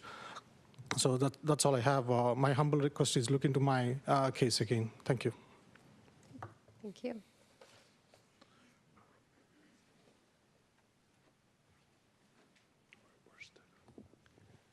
Hi, can you hear me? Hi, my name is Jisha Govind. I live at 23910 Southeast 8th Place, Sammamish. And I, as usual, didn't plan to speak, but then as I heard people speaking, I felt I had to bring up some points. A couple of things that I noticed. One was the reduction in the setback. And I was told that no comparative study was done in whether this would aid keeping the character of Sammamish. Another thing was raising the height of the fence by 8 feet. My concern is, along with that, they also said that Bellevue has a minimum lot size. I don't know if Sammamish has a similar plan or not, but I think when I'm a recent homeowner. We bought the house just 3-4 months back. So before that, we did a lot of house hunting. And the one thing we did notice was that the lots were getting smaller and smaller, and the houses were just filling up. And I don't know if reducing the setback further would make the houses look any better. I come from a country where the amount of space we have is very limited. And so houses are very, very close to each other. And one of the things I love living about here is the fact that there is space. And if you sneeze, your neighbor doesn't know you have a cold. And suddenly it looks like that's why we're going back to here with the new homes. Another point that a lot of people brought up was houses are going to be unaffordable because there's not enough houses in Sammamish. I don't see these new houses solving that problem at all. I can't think of a single new house that we saw that was less expensive than what was already on the market. So I don't know how you're going to make a house more affordable by making it more expensive than the other houses that are already on the market. I hear a lot of people saying, please let us sell our land. I don't know if the question is whether they're allowed to sell their land, but more of how that land is going to be used, whether bringing 20 houses where there was one house is going to help our community. I don't see that. I think the builders are worried that if they build lesser houses on the same property, then their profit margins are going to go low. But honestly, as a Sammamish resident, I don't see how that's my problem. I really would like to request people who are selling their land, I think that's good. You've planned for it. But the people who are building the land, they're inconveniencing everybody else. I travel to Seattle every day for my work, and I had mentioned this in my last meeting as well. The amount of time it takes for me to get to Seattle from the Sammamish State Park, where I get my bus, is the same amount of time it takes for me to get from the state park to my house. The traffic at peak hour is crazy. I get dirty looks from my boss because I leave early because I don't want to spend 1.5 hours in traffic coming back. But adding more cars, adding more people. My kids study in portables. My son is excited because he thinks he's special. He's studying in a portable, but there's no running water. If he needs to use the bathroom, he has to go to the main building. If he wants to get a drink of water, he has to go to the main building. And unless we have better infrastructure and unless we have planned for people coming in, I don't think it's a good idea to replace one house with 20 houses. Thank you very much. Thank you.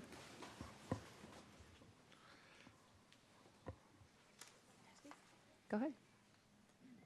Good evening. My name is Sabrina Gaukerin. I live at 21442 Northeast 20th Court. This is the second hearing I've been to. I'm a resident of 17 years, and clearly it's there's a lot of focus on this issue. I just wanted to say thank you very, very much for putting the interim regulations in place. Clearly, you guys saw that there was a need for them. We needed to pause and say, and really think, put a lot of thought around how we want to move forward. So I would hope that you would, and I've heard a lot of people say tonight that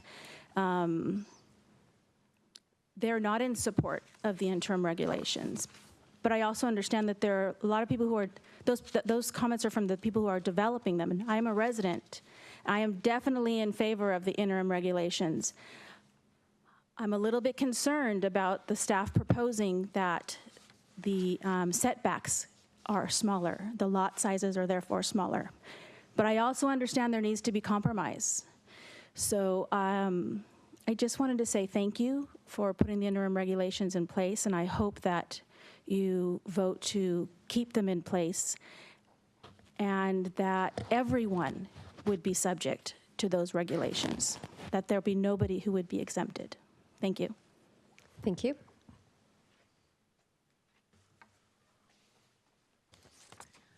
Lorraine Foley, 25817 Northeast 2nd Court. I too have lived in Sammamish for quite a while and have watched a lot of the changes take place. I actually am not in favor of the interim regulations, but mostly because of the manner in which it was done. You know, how apropos that we're here on election day, because we live in a democracy and we have certain processes put into place that we are very fortunate to have. And what I find very sneaky is the manner in which these interim regulations were put into place. And for me, that is the real question here. And I think what should happen is it should follow the processes that have been put into place by this wonderful, community that we live in. And we've heard the word transparency repeated again and again and again. And I think that that's the real issue here for me, is that, it was done very, I find it underhanded to have everybody leave the meeting thinking that the short plats and the long plats, the moratorium had been lifted, only to wake up the next morning to find out that these were kind of snuck in on the backside. So I am all for all parties working together, but I think, again, it comes down to transparency. Thank you. Thank you. Anyone else? Okay, seeing none, I will go ahead and close the public hearing. I'm going to ask council if you want to take a break, because the election results are due in about They're already coming in. Yeah, well, I've They're seen a already few. coming in. So we can reconvene somewhere between 5 and 10 minutes. Okay. I'm going to go ahead and call us back to order here. If you do have lingering conversations you want to have, just feel free to step out into the hallway here. Chris, Jason, come with me. All right. So unless council has additional questions, which we have staff up here to answer I have a questions. question. So the staff have a recommendation of those 4 options, the 1A, 2A, first from their perspective. Yes. Would you like me to recap the recommendation? Yes. So if you look at your screen, can you go to the next slide? So the bottom half, or well, top or bottom half, depending on what your will is. Essentially, option 2 is to make a motion to readopt Ordinance 468 from September 18th. Our recommendation is with Exhibit 3 exactly as it is in its entirety. That would then add the vesting provision for the completed pre-application meetings prior to September 18th. There's 8 of them, I believe. The magic 65, 64 lots, whatever the number is, with the 7 code amendments that David walked you through at the beginning of the item here tonight. So that's option 2. Option 2A is exactly the same, only it's if there's additional items such as Mary Wichter's requested amendment from public comment, you can take option 2A, which is doing option 2, and then giving staff direction to take these additional items that you've heard about, and we'll incorporate those into the actual regular rulemaking process. Can you bring up Exhibit 4, please? The rulemaking process, which David's going to bring up here on the screen for you.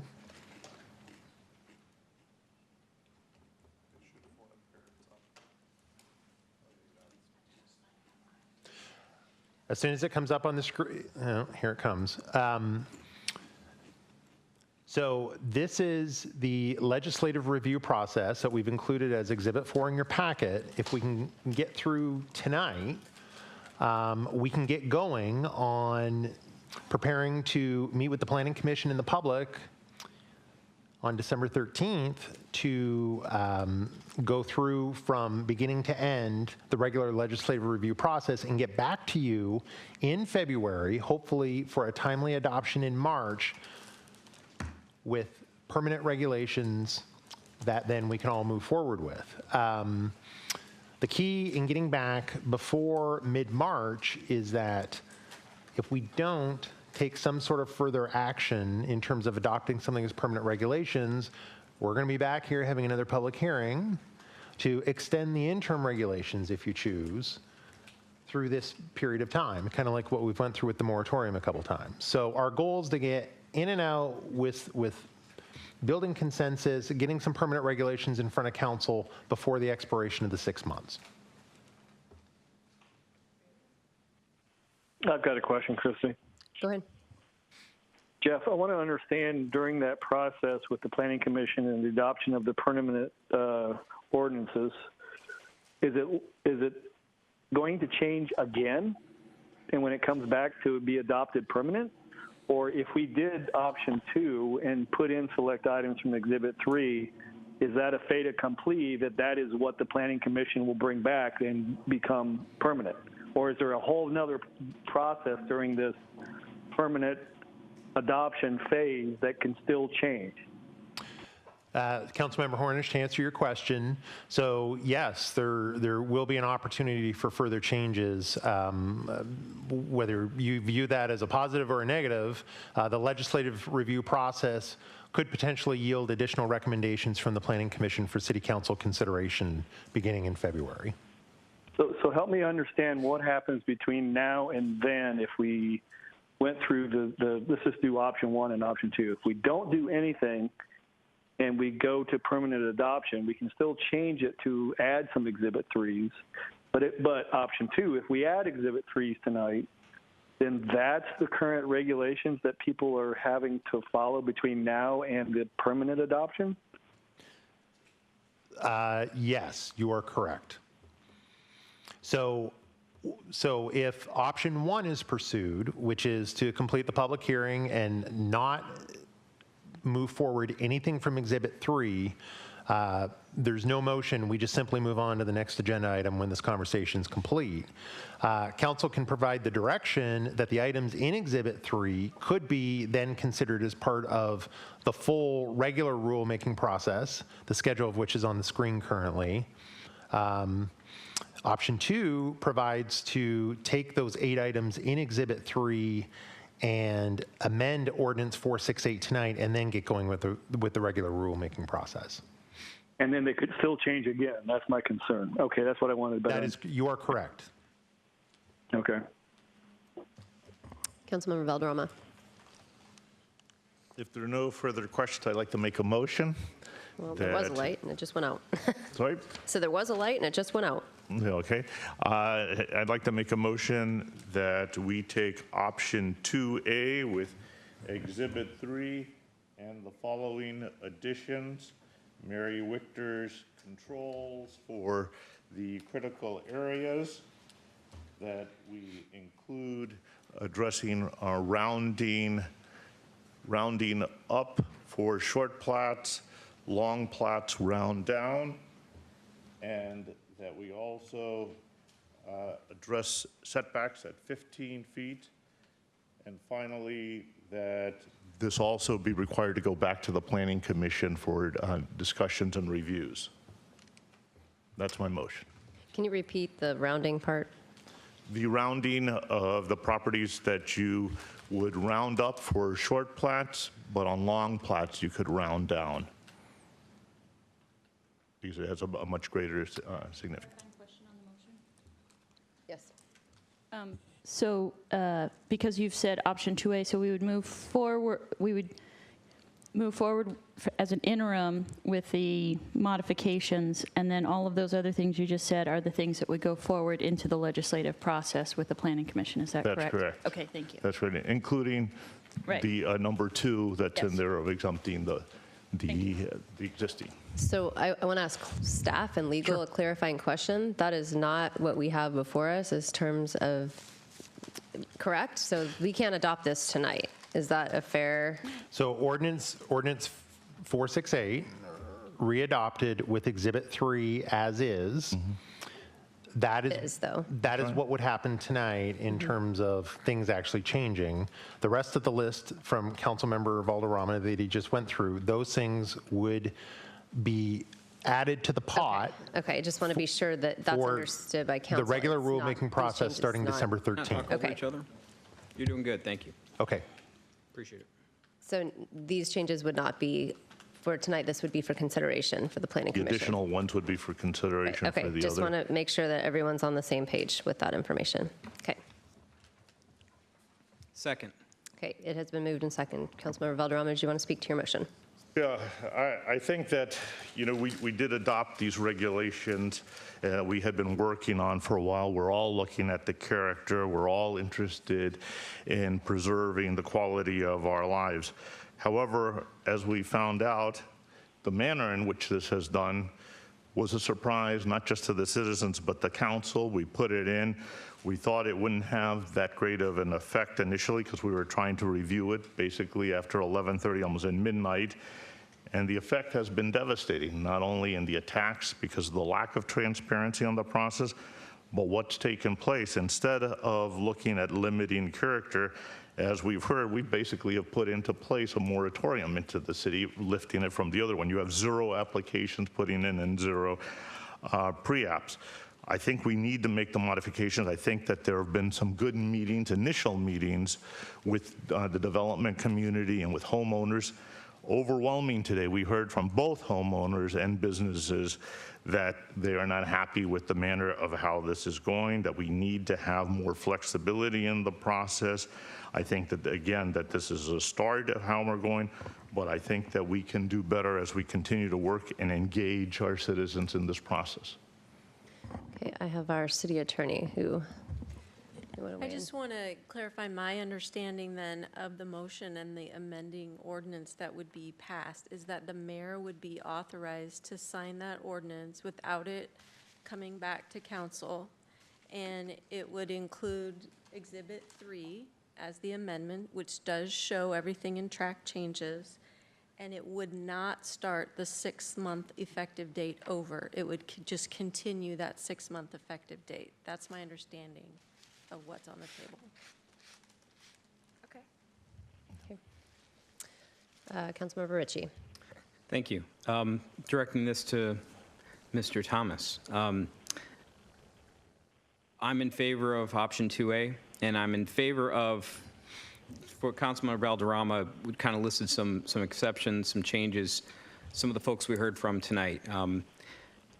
Is there a time frame that you would need to hear from us? I mean, I think Councilmember Valderrama listed a couple, but as we hear from other folks, are we limited to what we tell you tonight?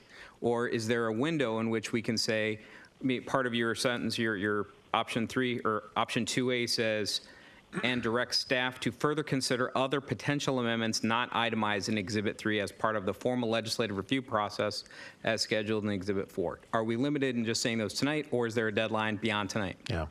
So to directly answer your question, tonight is not a winner-take-all scenario. So, however, when you look at the screen, to be at Planning Commission to start these conversations on December 13th, you start backing the process up.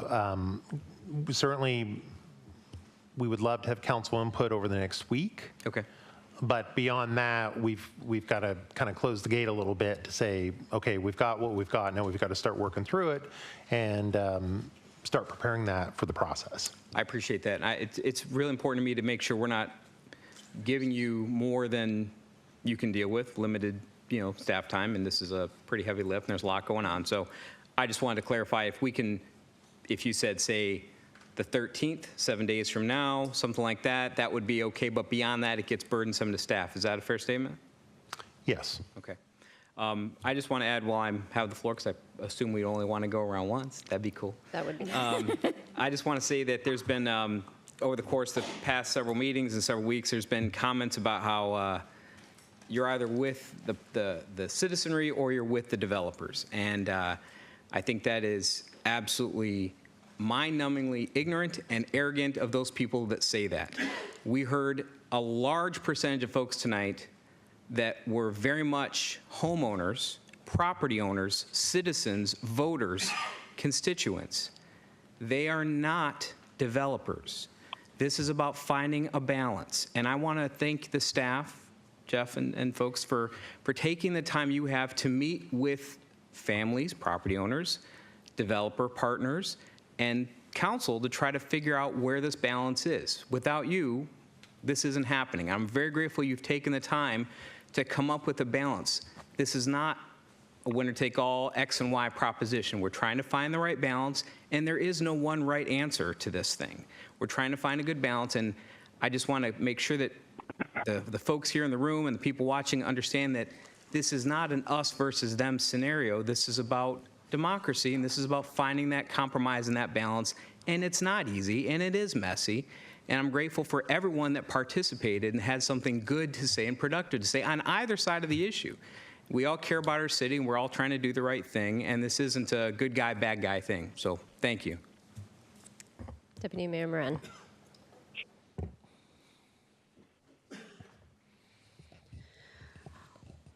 Well, I also want to thank staff because I was the first to hop on you a few weeks ago, so I wanted to thank you for. So now I want to thank you. But I also want to say the same thing that Jason did is this is about finding a balance. This isn't about being on one side or the other. This isn't about being pro-developer or being anti-citizen or for citizen. This is about trying to find out what's best. Everybody is for the city. Everybody is for the people that live here. Everybody is trying to find out what is best for the city and find our way through. We may not always agree with everybody, and people may not always agree with how I vote, but I am always looking out for what I think is best for the city. So, and I think that's the same for everybody that's up here. So that being said, I want to also add to the list of things to look at is one of the things I heard about, and it was from a council member in Redmond. Are you making an amendment? And or? not an amendment, to add to the list of things to go to the Planning Commission was they add, and I don't know whether it's from rounding, I don't know if it's a credit, but if it's something to do that is a plus for the city, whether it be completing a trail system because it allows for a trail to be completed through a plat or whatever, something that's of a benefit to the city, there allows to be some sort of credit given or a rounding exemption made or whatever. So I'd like to have that looked at.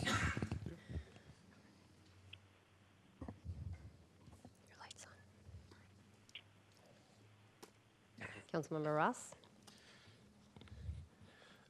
So option one is effectively moving forward together in a collaborative manner with the Planning Commission and continuing what we just started. What I heard tonight is we just started. We started looking at alternatives, the Exhibit 3, and I'm concerned that by adopting option 2A, we're effectively implementing unvetted policy that may not be any better than what we have now in the emergency ordinance. I'd rather see us do it right together going forward. And so I would not recommend adopting something that we don't have consensus on.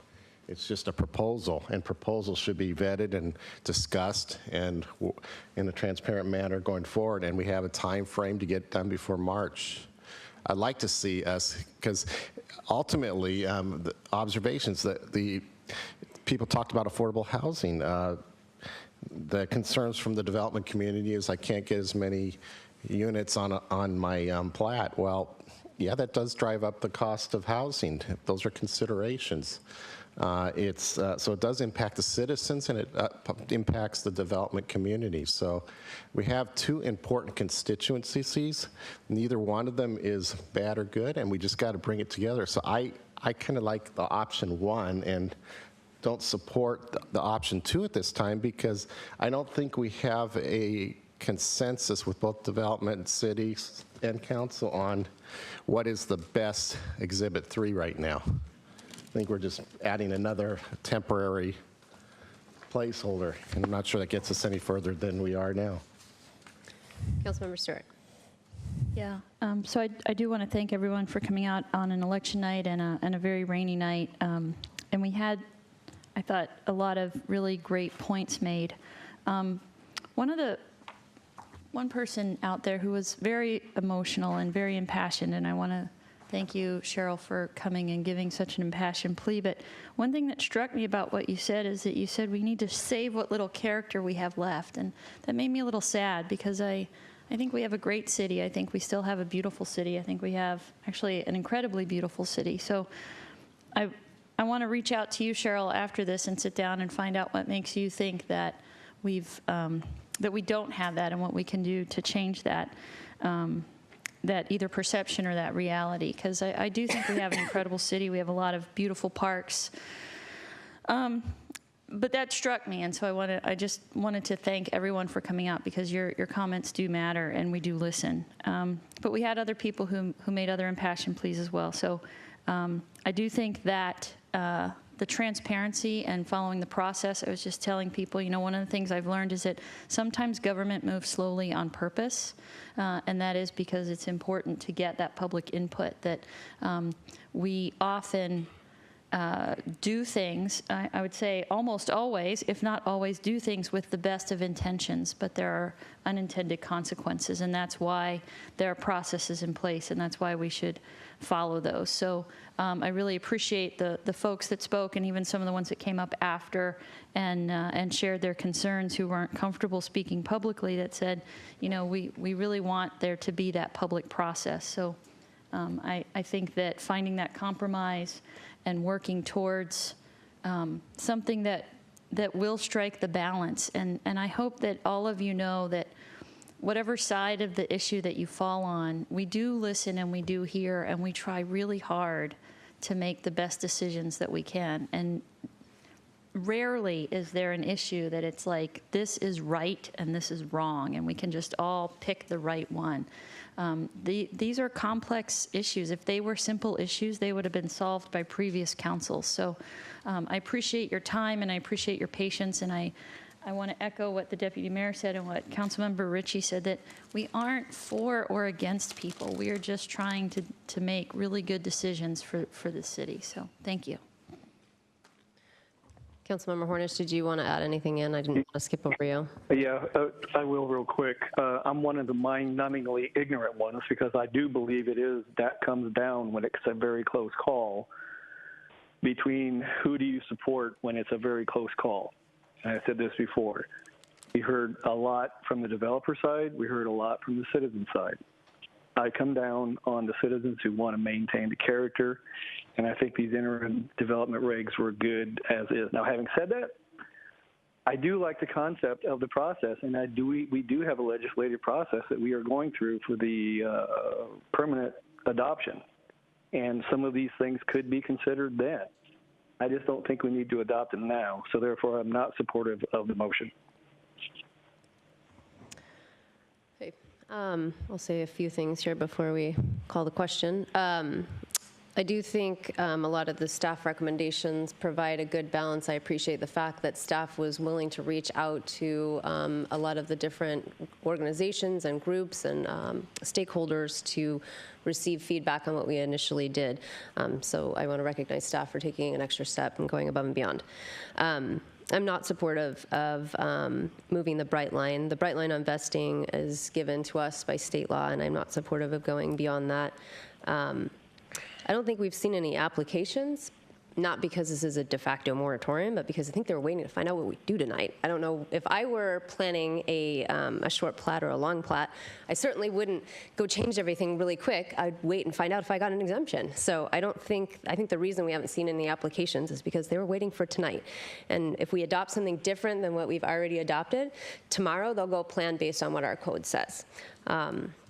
So anyway, I do think we have some good recommendations from staff from here, but the motion as written, I can't support. Call the question? Yep. Yeah.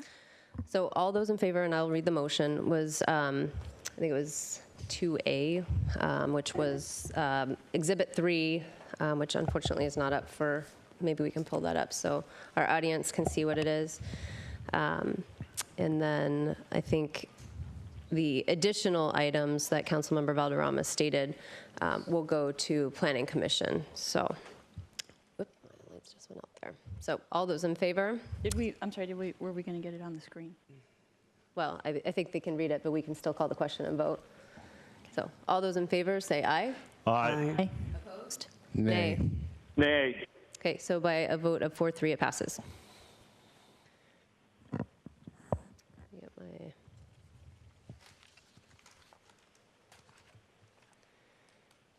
agenda back up here. So staff squared away then with that. Do you need anything additional from us? We are squared away. Thank you. All right, just wanted to be sure. Okay, next we are moving to our next public hearing. This is related to the adoption of the Sammamish homegrown and incorporation into our comprehensive plan. Going to turn to Mr. Thomas again. Yep. So this is a continuation of a public hearing from September 18th. So to quickly recap your journey to date on Sammamish homegrown, the Planning Commission finished its work in July of this year. On September 4th, staff made an initial presentation to the council summarizing the Planning Commission's recommendations. And then council opened the public hearing on September 18th and also invited to meet with the Planning Commission in a work session on October 9th. You did that. And so this was the continuation date for the public hearing. So your one objective, if nothing else for tonight, is to continue and close the public hearing. If you're so inclined to do a second thing regarding this, you can tell us what you'd like to do next. That's not going to happen tonight, but if you want to schedule a work session, we can do that. If you want to meet with the Planning Commission again, we can do that. If you would like to put this on the shelf, we can do that as well. We would just like to know if you have any direction you'd like to provide us after completing the public hearing and closing it. So with that, I'll turn it over to the mayor. Very good. Okay. I'm going to open the public hearing, and because this is a continuation, if you've already presented, you don't have to speak again because you are already in the record. If you have additional information that you wanted to provide, or if you haven't spoken yet before. So I will open up the public hearing, and I have Paul Stickney.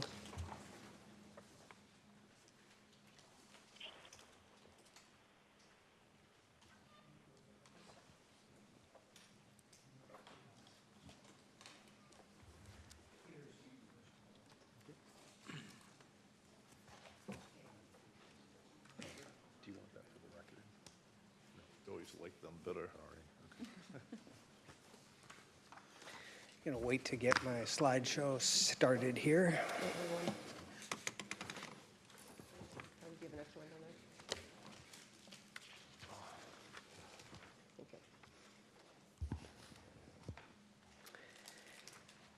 I just want to be able to flip through my slides because I got to roll through the thing on screen here. Maybe we're having... Well, I can talk and you guys can turn pages. I'll tell you to turn pages here. Good evening, City Council members. My name is Paul Stickney, 22626 Northeast Inglewood Hill Road. Tonight, the presentation is about optimizing housing land use for better livability in Sammamish. I'm going to start with a story. At a recent Citizens for Sammamish meeting, Harry Shedd shook everybody up He said, nobody can talk about anything negative, only positive about the city. And what are those positives that were talked about at that meeting? For 6 or 7 people that were there, it was a lively discussion, and these topics are all listed as to what's been great about Sammamish since it incorporated. And I'm sure there's a whole lot more, but there was no negativity allowed. And these were the main topics that were talked about. It was just awesome meeting. Second story. For those of you that are my age, you'll remember Sears and Roebuck used to market appliances and things, and they had 3 grades: good, better, and best. It was a common way to market a similar item. I'd like to interpolate that into Sammamish. At the time the city incorporated, what we had up here was good. The reason for incorporation was to keep what was good, but the reason the city was formed was to what? Make it better. And over 19 years, holistically, it is better. Maybe there's a few things that aren't, but if you look at all the things that have happened across all the holistic areas, the city is a lot better. But what would make it best is having optimized housing land use that would make everything even better. So how do we achieve optimized housing land use? Well, we have to change the foundation of everything, which is the comp plan. And the comp plan basically is based on minimize and mitigate housing. That needs to change to optimize and mitigate. What happens when we optimize? Thousands of households can stay in Sammamish as their lives change. Tens of thousands fewer car trips. Hundreds of millions in revenue for the city. And the citizens save 10 times that in lower house payments over their lifetimes. Hundreds of thousands of hours saved. Millions of less impervious surface. Hundreds of acres preserved. Critical mass for suitable and effective transit, and enduring improvement to our coveted community character and identity through optimizing housing. So, about the housing strategy plan, I suggest that we put it on pause and change the comp plan. Change it. Change the numbers and the policies. Instead of based on minimizing housing, based on optimizing housing. And in doing that, we will make Sammamish even better than it is now, and it will sustainably improve livability, lifestyles, and experiences for all in the city for ongoing cycles of life. Thank you. Is there anyone else that would like to address the council for this public hearing? Nope, seeing none, I'm going to go ahead and close the public hearing. And then I'm going to allow for council to decide. I think staff gave us some options here as to whether or not we want to deliberate this evening. Deputy Mayor Moran. I'd make a motion that we move this discussion to next week. Second. Okay, it's been moved and seconded. You want to speak to your motion, or self-explanatory? Pretty self-explanatory. Motion? Pardon? Can I speak to the motion? Yes, because I have a question for staff, and you might just answer it. So I believe your agenda for next week is rather full. Worse than tonight's? Well, that's relative. It's a study session. But the December 3rd, I believe it's Monday, December 3rd, your first Monday in December, was a date that we had identified as having some room to continue the discussion if you wish. So the staff recommendation would be December 3rd, if I may. Okay. I'm good with that. So I would like to change my motion and withdraw the motion and make a new motion to put it on December 3rd. Second. Okay, Would you like to moved speak and to it? seconded. Oh, and I'd like to speak to that motion. Okay. It was Jeff's suggestion. Jeez, Karen, just wasted 5 seconds. Okay, I don't see any more discussion, so all those in favor of tabling the deliberations on this to December 3rd, say aye. Aye. Aye. Opposed? Okay, by a vote of 7-0, we're going to table But I this. do have a comment that on December 3rd, I'd like to have the Planning Commission also be coming in to present the chair or the vice chair to talk from their perspective. Okay, is that, Yeah, invite them to attend. Well, we'll certainly invite them on the council's behalf. Thank you. okay. Larry's checking his calendar right now, actually, so. Okay, so now we are going to move to our next public hearing, and this is for the adoption of the 2018 School District Capital Facility Plans and 2019 School Impact Fees for the Issaquah, Lake Washington, and Snoqualmie Valley School Districts. So these are 3 different ordinances. I don't know, do we have a sign-up sheet for each? Okay. So the first one is going to be the Snoqualmie Valley School District. Okay. Madam Mayor? Yes. If I could, I'll give you an overview Sure, of absolutely. all 3 of these issues combined, and then you can have each public hearing, which is Wonderful. Thank you. As you've indicated, the question before the council is, shall the city council adopt an ordinance for the 2018 school district capital facilities and the 2019 school impact fees? As you've stated, Sammamish has 3 school districts within its boundaries. You have the Issaquah School District, you have Lake Washington, and you have Snoqualmie Valley. Each of those school districts also overlap multiple cities. The districts have prepared and updated their capital facilities plan and transmitted those to the city as per the Growth Management Act and City Code. You are required to hold a public hearing on each of those and then to adopt an ordinance if you desire to collect those fees. I think you may have representatives here from the school district tonight, and they may wish to add a little bit more before you open the public hearing as well. You have received some concerns about those fees being too low, and I don't know what the position of the council is as a whole, but if you will look at the memo that I attached to my manager's report, my recommendation to you is to go ahead and adopt these fees at the present time. That way that continues ongoing collections, and then in the next few months before the school districts start their next budget cycle, see if we can't all come together, talk about the concerns, and come to a meeting of the minds of what those issues would be. So Madam Mayor, with that, I'll turn it back to you and for the public hearings. Great. Do we have somebody here from the Snoqualmie Valley School District? Oh, wonderful. I'll allow them an opportunity to address us, and then we'll open up that hearing.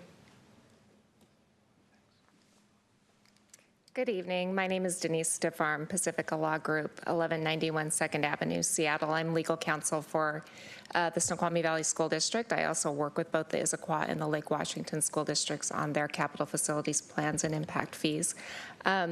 Just urge your support tonight, consistent with the city manager's recommendation of moving forward to on this topic. And of course, we are happy to engage in further discussions with the city going forward to address any questions or concerns, and of course, answer questions tonight as well.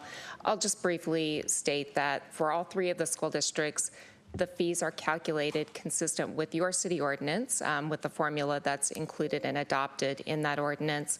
And that ordinance is in compliance with state law and the directive to ensure that the impact fees are proportionate to the impact of the new development and represent a fair share to mitigate for the impacts on the school facilities needed to serve those developments. With that, I'm happy to answer any questions that you might have. Deputy Mayor Moran.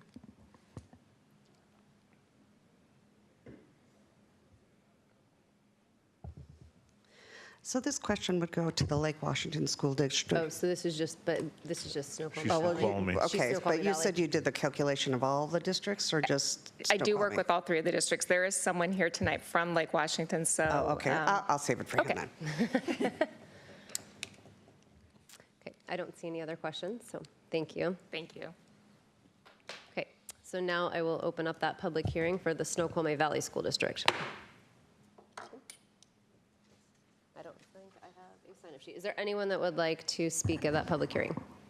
Nope. Okay, then we will close that public hearing, and we will next move to the Lake Washington School District. I think there's a representative here from Lake Washington, if you...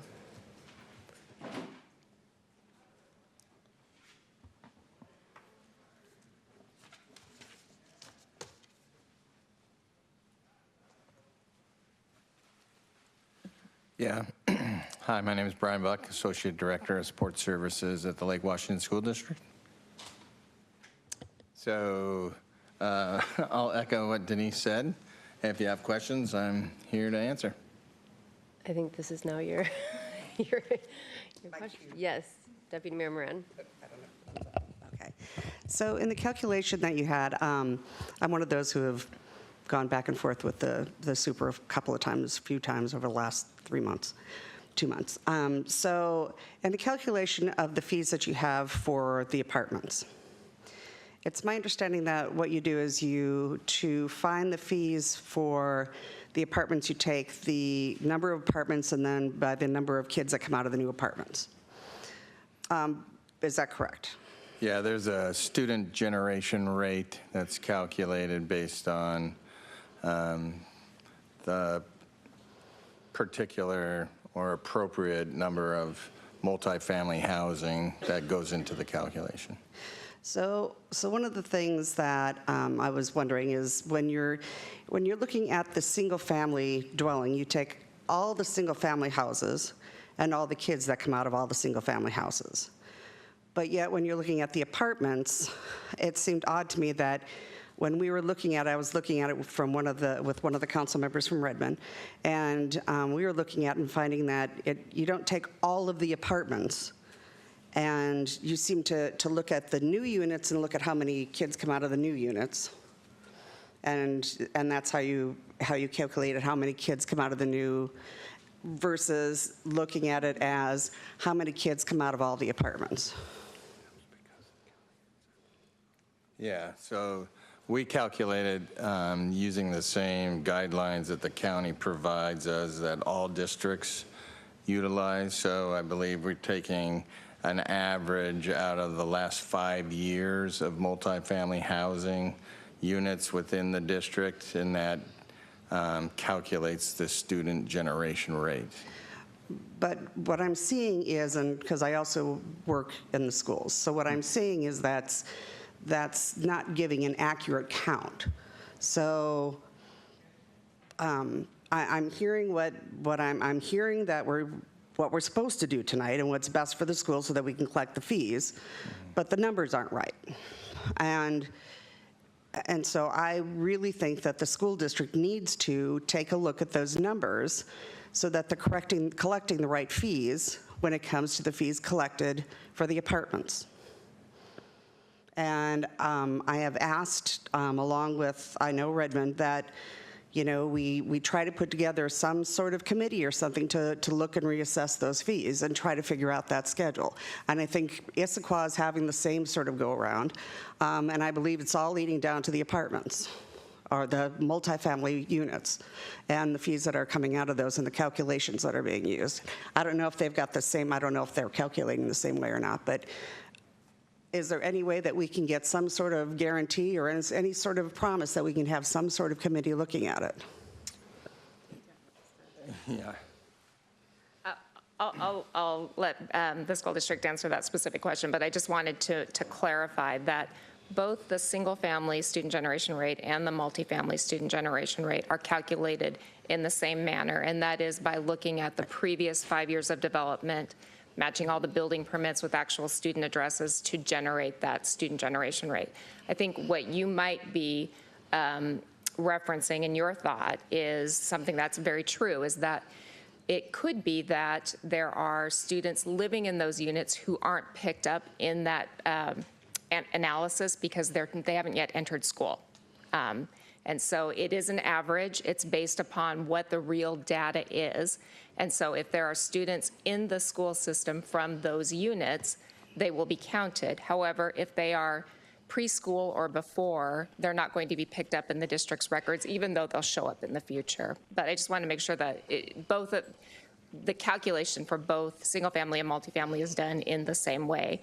And I think it's certainly something that could be relooked at. It's a part of your ordinance in terms of how that student generation rate is done.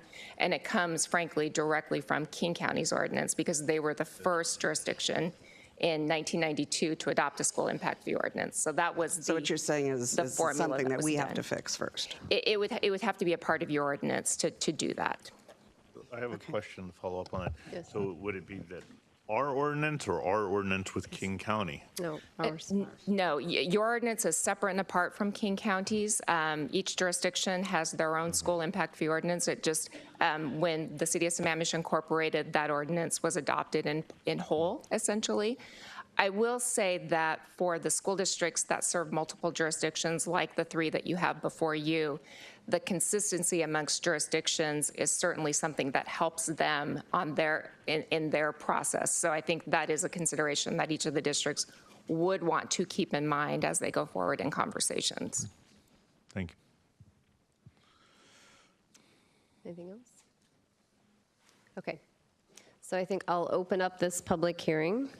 I have Paul Stickney signed up.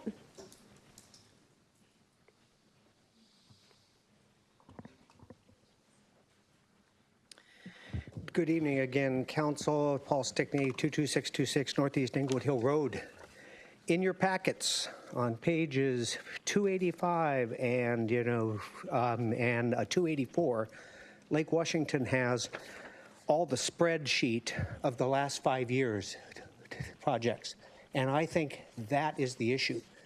If Sammamish wants to study something, I think it would be interesting to study what type of student generation comes out of subdivisions that are 10 years old and 15 years old and or multifamily and condos that are older. However, the county ordinance is for the last 5 years. So I think this is accurate. I think it does count every apartment and condo and townhouse and every house.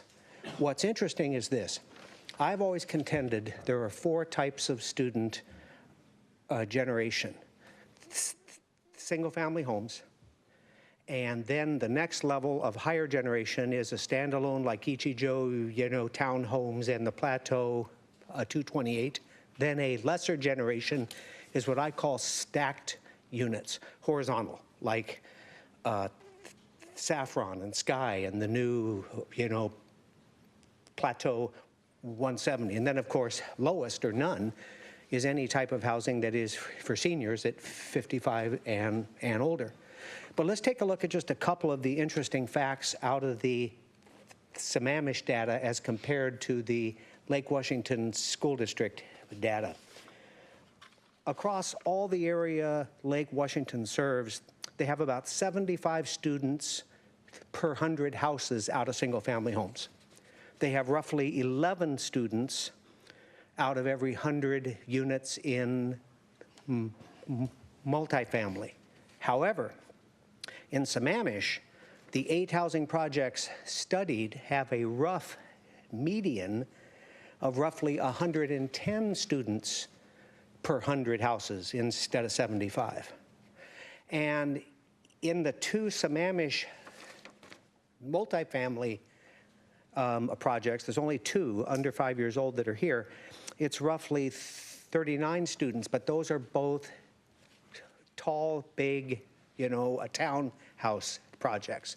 When you look at the stacked units in Redmond, like the Luke and the Rise, they generate between 1 and 3 students per 100 units. So the type of structure is everything. And that's hugely important for housing in the community, and optimizing housing over time is really knowing what type of student generation there is based on type of housing in Sammamish, less than 5 years old and over 5 years old. Is there anyone else that would like to address the council, Lake Washington School District? Nope. Kim, can I ask you a procedural question because it jumped into the second ordinance? Do you need us to go and adopt them ordinance by ordinance, or can we do them all at the back end? Do them all at the back end. Okay. I guess while we're still on Lake Washington, I I do want to point out something as you kind of started down this road. So, I mean, we have the impact fees in front of us, and I think it's really obvious when you start looking at some of the impact fees, especially when you're looking at multifamily, the stark contrast in the impact fees.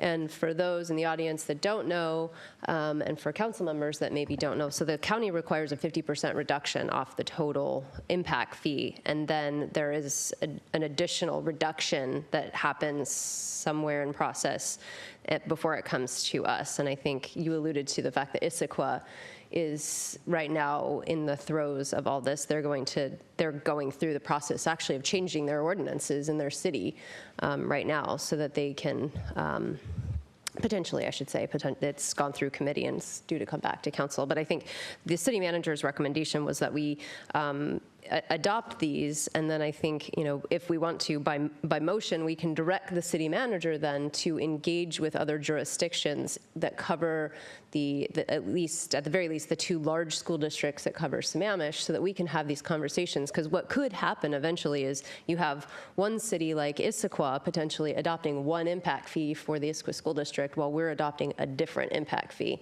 And then you have some inequities on who's actually, shouldering the burden for the impact. So it might be wise for us to engage those conversations, because the school districts do these capital facilities plans and adopt these impact fees back in like March and April. And here we are in November, so that ship has totally sailed. So we would be wise to have staff engage the other jurisdictions and the school districts now, so that we can start talking about this for 2019, because right now is probably not the best time to be trying to rework the puzzle. But I think there is opportunity for us to have these conversations in the future. So anyway, that was an aside. But I did want to ask, so we have Plateau 228s listed for multifamily, but the Ichijo complex is not for the Lake Washington School District. And I know for a fact there are students coming out of that one, and I'm concerned that that's not shown on here. Do we know why? That's brand new as well, and the school bus stops right in front of it. So there are students there. Do we know why it's not shown? Okay, I'd be interested to know what the generation rate is there and why it's not being shown, and if it wasn't used in your calculations for your multifamily unit impact fee. That would be, I think, good for us to understand. So, okay. So we will move on then to the Issaquah School District. So I will open that public hearing, and Steve Crawford.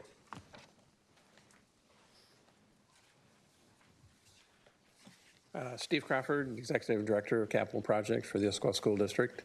And I just wanted to say that we appreciate the city's careful consideration of our school impact fee request and request that you approve that request.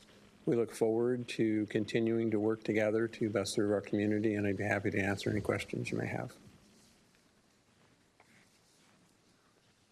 Don't see any questions. So is there anyone that would like to address the council during the public hearing? Okay, seeing none, I will close that public hearing. Okay, so now we have the three ordinances before us. We'll do them each separately. So the first being Snoqualmie Valley School District, if someone would like to make motion on that. Councilmember Stewart.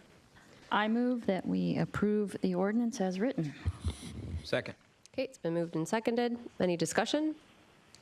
Okay, all those in favor, say aye. Aye. Aye. Okay, by a vote of 7-0, it passes. Okay, next we'll move to the Lake Washington School District's capital facilities and impact fees.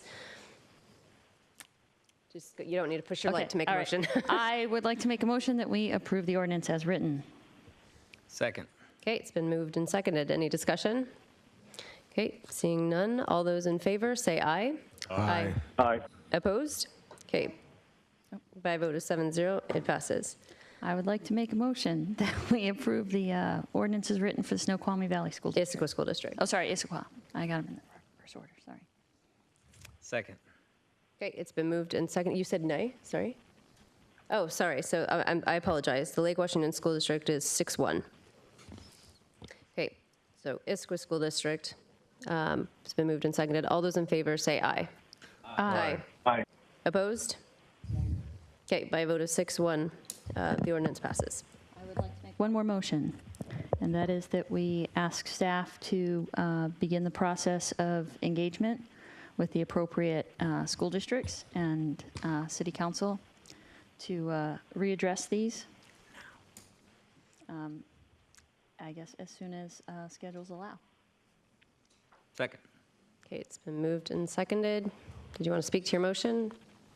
Well, I think Explanatory? I think it's self-explanatory, particularly around the Lake Washington School District, but all of them, to understand if we need to make some adjustments to our ordinances to ensure that these impact fees are calibrated correctly.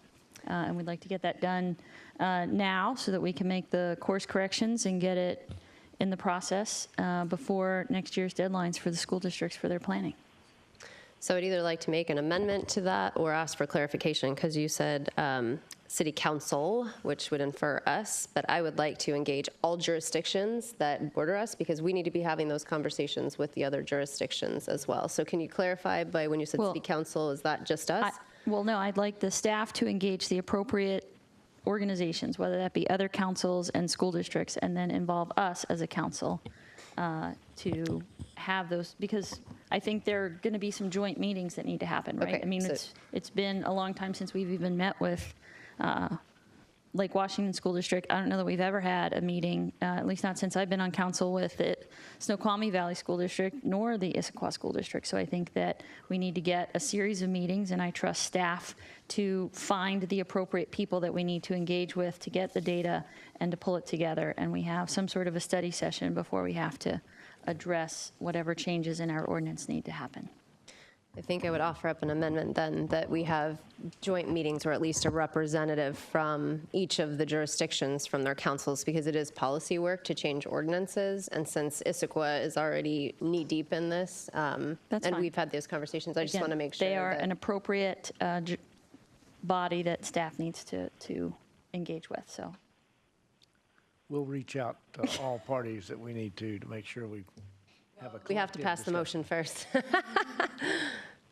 Okay, is there any further discussion? Okay, all those in favor say aye. Wait, are we voting on the amendment? Or are we No, voting because on- the amendment didn't have a second. Did you call for a second? Or? I don't think we need to. I think staff is going to get the right people I engaged. think they will too, but there wasn't a second, so. Okay, so all those in favor, say aye. Aye. Aye. Opposed? Okay, by a vote of 7-0, we will have the city manager reach out to school districts and other jurisdictions so we can begin this discussion on impact fees. Okay.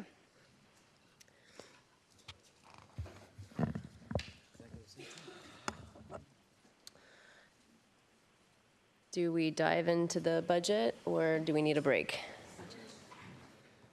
I don't know if it's going to be a long or short discussion. So I'm just asking. It's going to be a long or short discussion. Break or no break? No break. No break, okay, we're going. Well, let's take a 5-minute break. It's already 9:30. We may not get one until midnight. All right, well, because the next two are kind of tied, so we'll take a 5-minute break and circle back. Yeah, we all got to go to Bellevue. Okay, I'm going to call us back to order here. Our next item is the adoption of the 2019-2020 biennial budget. And somewhat tethered to that is item number 12 on our agenda, which is the levying of property taxes. And so I think our city manager and our finance director will kind of give us an overview on both. We'll open up both public hearings, and then they'll come back to council for deliberation. So, Mr. City Manager. Madam Mayor, members of the council, as the mayor has indicated, the question before you is whether the city council will adopt the 2019-20 budget and levy regular property taxes and establish the amount to be levied in 2019 on assessed valuation of property within the city. The budget was initially presented to the city council on September the 25th. You did have some questions that you wished the staff to answer. We put those answers together, did meet with the Finance Committee and discuss those. And last evening, we met again to review those questions and other issues that the council had in regards to the budget. I think we had a lively discussion. And that brings us here this evening. So what I would like to do is indicate the highlights in this budget, And then again, whatever the council wishes us to answer or address, we'll be glad to do that as well. The highlights of the 1920 budget is that it is balanced. It totals $239.2 million. The general fund only operating budget is $104.6 million with transfers of $17 million. Parks, transportation, stormwater utility, and general capital expenditures total $83.3 million. The remaining non-general fund operations are $27.9 million in streets, $20.4 million for stormwater operations, and $83.3 million in capital expenditures. The major capital projects in this budget include Beaver Lake Park at $2.7 million, Big Rock Park at $2 million, Issaquah Fall City Road at $24.8 million, the continuation of 4th Street improvements at $6 million, Issaquah Pine Lake Road at $3.9 million, and George Davis Creek Passage at $2.45 million. The budget adds 16.5 positions and provides improvements to our information technology operation, traffic planning and signalization, parks planning, financial accounting and internal auditing, building inspections, and records management and retrieval. Once again, the budget defers a statutory 1% increase. And again, included in this budget are those add-ons that we discussed last evening. And I'll turn to Mr. Anton to give you the property tax for this budget.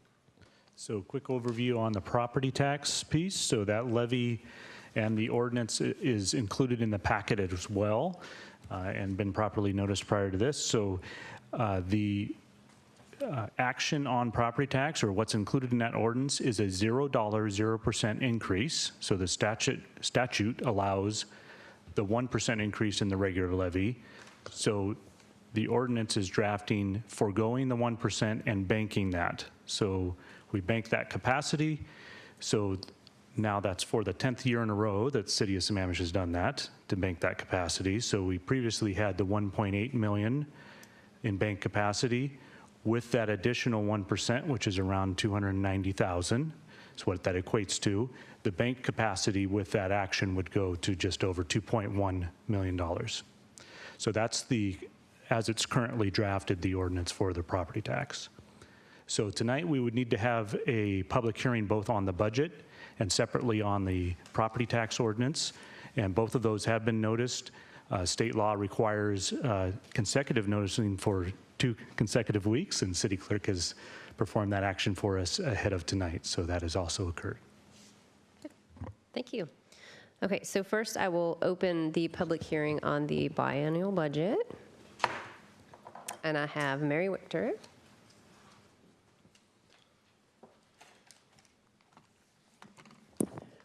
Hello, my name is Mary Wichter, and I live at 408 208th Avenue Northeast in Sammamish. I did go to the Finance Committee the other day and spoke at public comment. I'm going to be repeating most of that here, and my topic is related to stormwater projects. Recently, about a month ago, in the consent agenda packet, there was a one page that showed you the costs for the Zaccoose Creek stormwater project with the fish culvert there. It's a $1.2 million project, and I know originally the city didn't want to do any of those, and then they put them on, and then they decided to fund them. And first there was 1 grant, and then there was 2 grants, and then there was 3 grants. And on the sheet that was actually in the consent agenda, nearly all the project was actually funded through grants. It wasn't 100% because SPW, the water district, paid some, and King County paid some. I've learned through my research, I'm almost 4 years in front of council now repeatedly on stormwater things, you can get money for fish projects, you can get money for water quality. And I know that from the prior council, there was some money reserved for stormwater away specifically for water quality. And it kind of doesn't make sense to reserve stuff for water quality since that's the stuff you might actually be able to get the grants for. But what you need to do is you need to fund stormwater projects, because once they're on your CIP or capital improvement projects and you fund them, that's when you can go out and look for grants. And that has been done fairly successfully. Inglewood also had $851,000 in grants of that $4 to $6 million project. So it's really important to do that. I wanted to point out a couple things. If you aren't on the list, sometimes you can't firm for grants, and Steve Lenishevsky, that Public Works Director, said you do need to watch that for stormwater because you need to fund. And I think also your legislative people that you looked at also said if you don't have stuff ready, a lot of times you can't get grants, so that's important. In looking at your budget, I believe there's still no funding for older stormwater facilities that may need to be retrofitted or improved for either the current things that are existing there with stormwater runoff coming, or for whenever you revamp those areas or you start renovating houses. The Zaccoos Basin Plan is currently undergoing. You have excellent staff. They're doing excellent work. They've come up with quite a number of CIPs, small, medium, and large. And they're trying, since you haven't done basin plans for a long time and you're getting back into them, they're kind of doing Zaccoos as a model for how to do subsequent basins. The next one will be Laughing Jacobs, where some of the salmon have been seen returning already. So it's important that maybe some funding should be earmarked for that, or a placeholder, because they're going to come to you first quarter of next year when there isn't any funds. They're going to have to do a mid-buy adjustment, and then you're going to have to get those scheduled. You're far enough behind in basin planning, probably some of those projects actually need to get done, so you kind of need to have like a way to deal with those and some funding. Anyway, fish and streams are really important, the environment is important, and public safety is important, and you do have areas with flooding. So I would suggest that you consider allocating something in 2018 or early 2019 for stormwater projects, and specifically, since you don't count your grant money, since you have all those grants, maybe that money could be carried forward from Zaccoos to stay in stormwater, so you'd have that for projects next year. Thank you. That's my suggestion. Thank you. Is there anyone else that would like to address the council? Nope. Okay, seeing none, I will close the public hearing on the biennial budget, and then I will open the public hearing on the ordinance relative to the levying of property taxes. Is there anyone that would like to address the council on the property taxes? Nope. Okay, seeing none, I will close that public hearing and turn it over to council for deliberation. So let's start with the budget. So does anyone have any comments? Okay, Councilmember Stewart. So relative to Mary's question, is there money that we might have to carry forward from Zaccoos for any other projects, and are there any other projects planned? How is that addressed in the budget? I have to say I don't have it memorized at that level. I think Steve's going to come up here. I know. This is the actual packet, right? It's 42. We just like to put Steve on the spot, so. Thank you, Steve.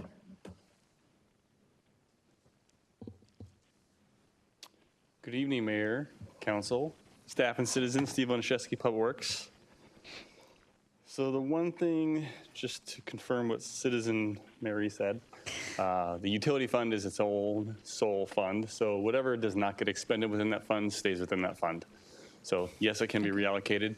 So yes, how we have to budget is we budget and move projects forward with the money we have in hand. And as we earn some of those grants over time throughout the budget process or project process, we then would not utilize those other funds. So they will be carried forward and then put towards other projects. So specific to the 438 fund, questions carrying forward projects for next year. I guess the biennium. So George Davis is on the list. Wrapping up Zaccoos. Property acquisition. We have some opportunity fund for matching, so we put $200K aside to match for other grants to go forward. Ebright Creek, starting that project. And then the capital part of transportation projects. So it sounds like you have adequate funding for projects that might need to start next year? Yes, the projects that are on the list that we might need to start, that are planned to be started, are what all we funded. are going Okay. to capably manage with the staff we have. And presumably we'll still be asking for help with those too for grants. Oh, yeah. And then, again, our legislative priorities, so.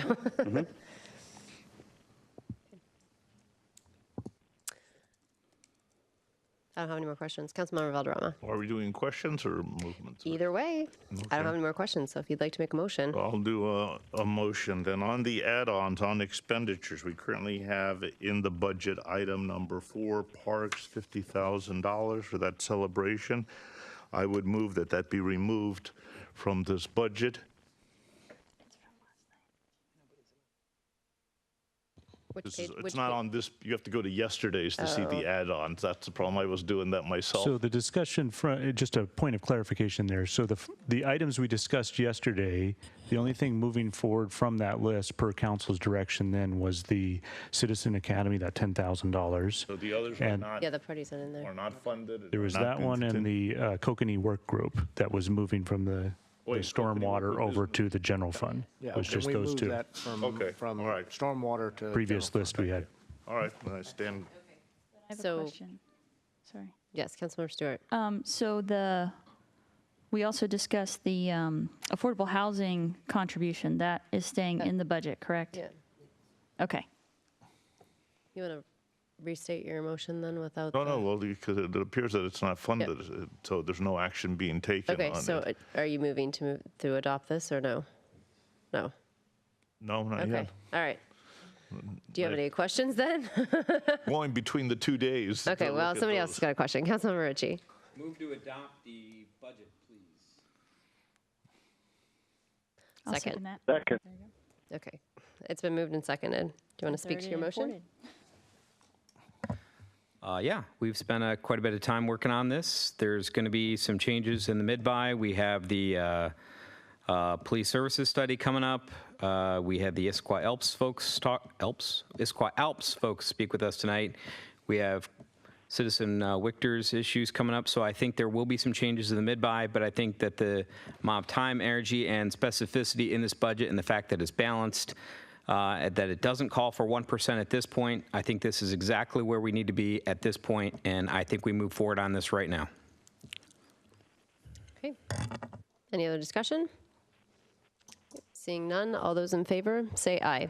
Aye. Aye. Opposed? Okay, by a vote of 7-0, the budget has passed. Okay, so now we will move to the next item, which is the levying of property taxes and the 1%.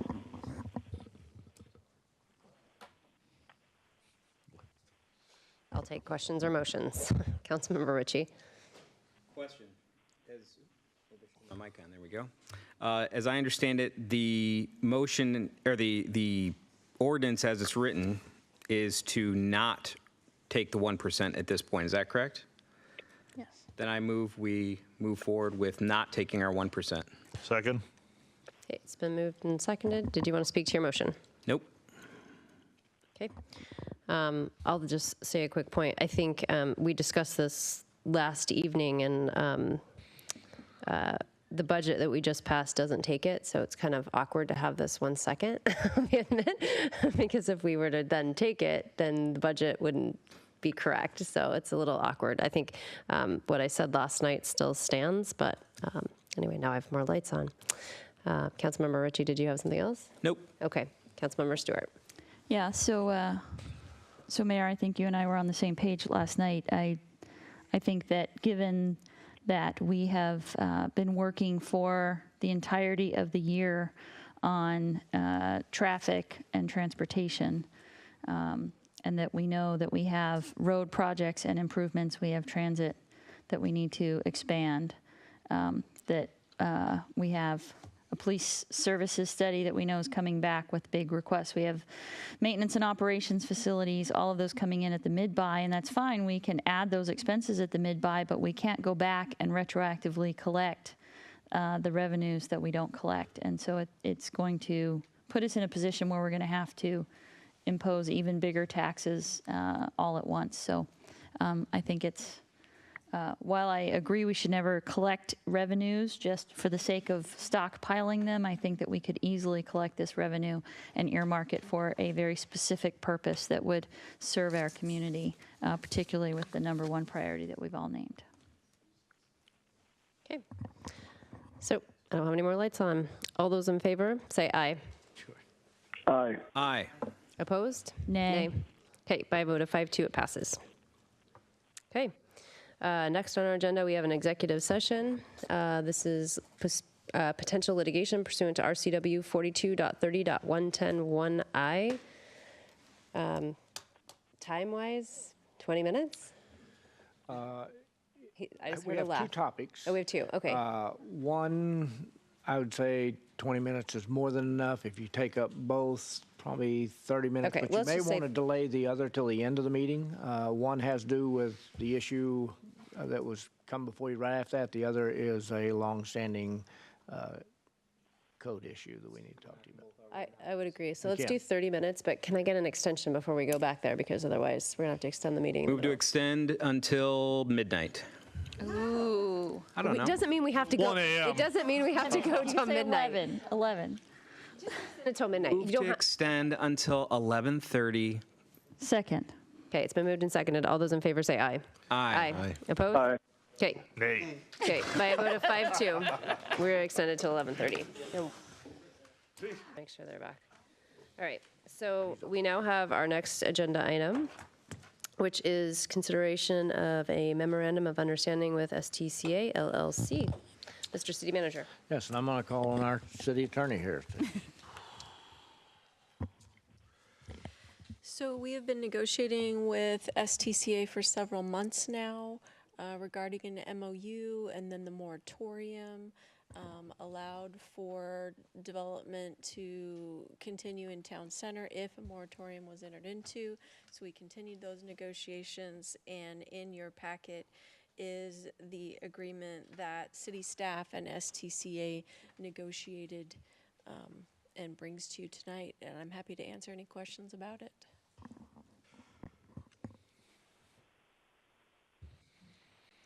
I don't see any questions.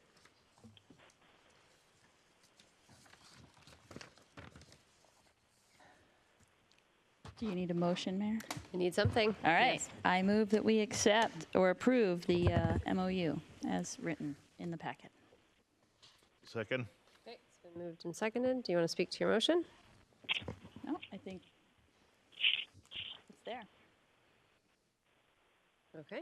I mean, unless, do we need to provide any, I mean, there's been an ongoing months-long process of negotiation back and forth between city staff, STCA, said attorneys, with periodic updates to council in executive session, so.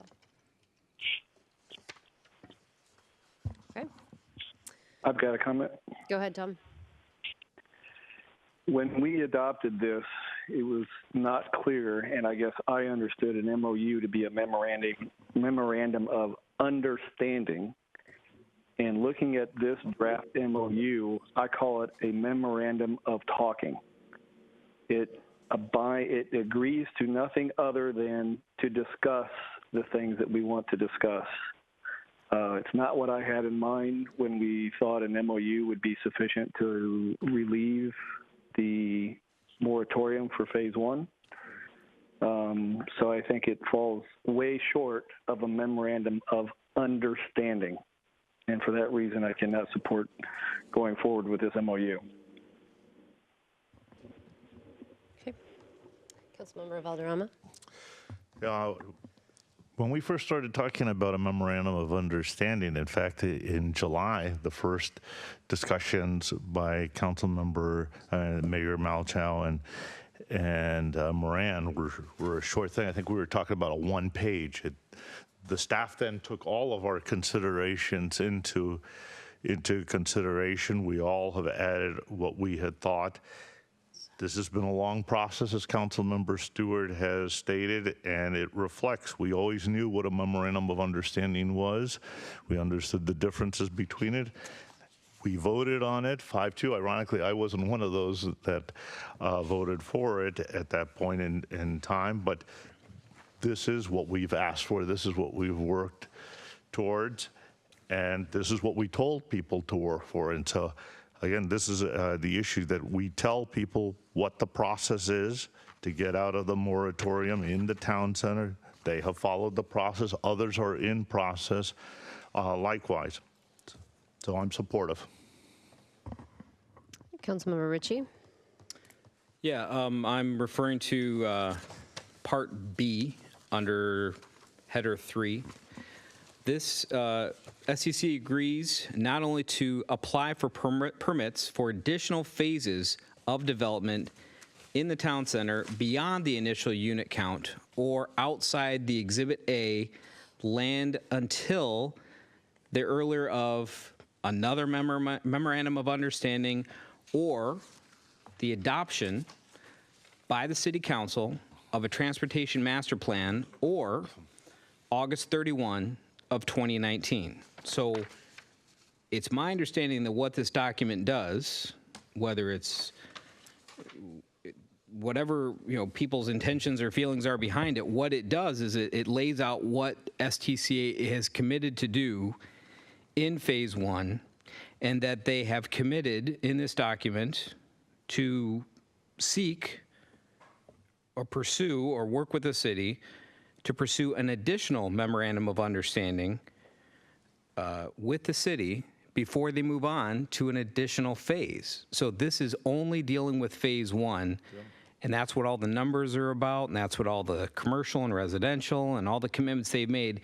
It only deals with phase 1. So I just want to clarify that this does not release control over the other phases, that they will need to come back for additional MOUs, and we have some responsibilities on our end that we can do to tighten up our comp plan. There's things we can do as far as the transportation master plan. There's a lot that we can do as a council that is separate from the STCA as part of this. But what they've done here is they've committed to what we asked them to do, the clarity that we asked of them, and then we would then have them come back again for an additional understanding document, whatever that may be, when they decide to move forward or they're ready to move forward with phase 2. So I don't know what more we could ask for at this point.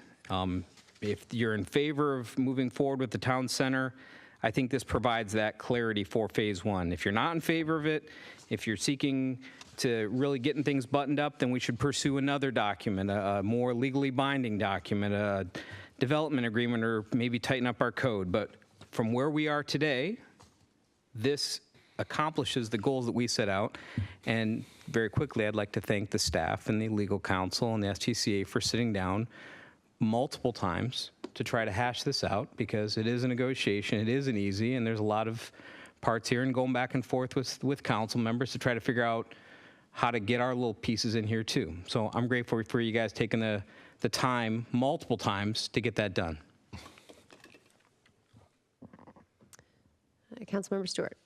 Yeah, I guess one of the big concerns that I think people have, and that we as a council had, that is very much addressed here, is the boundaries and quite frankly putting a box around what phase 1 is, right? So it's very clearly called out. This is the area of town center where it will be built, and here are the number of units and how those units are derived, and here's how much commercial space is going to be built out. So the fear that, suddenly 2,000 housing units are going to magically appear out of the sky has been taken away. That this says clearly, this is phase 1. This is all that phase 1 is. It can be no more than this. And that, to Councilmember Ritchie's point, there can be no further phases without further negotiations. So I think that this gives us what we need in terms of making sure that we don't just open up a floodgate.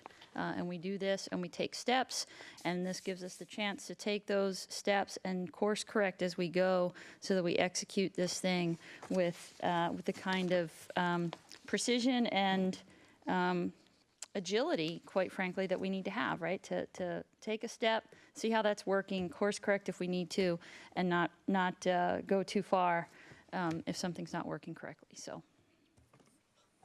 Deputy Mayor Moran.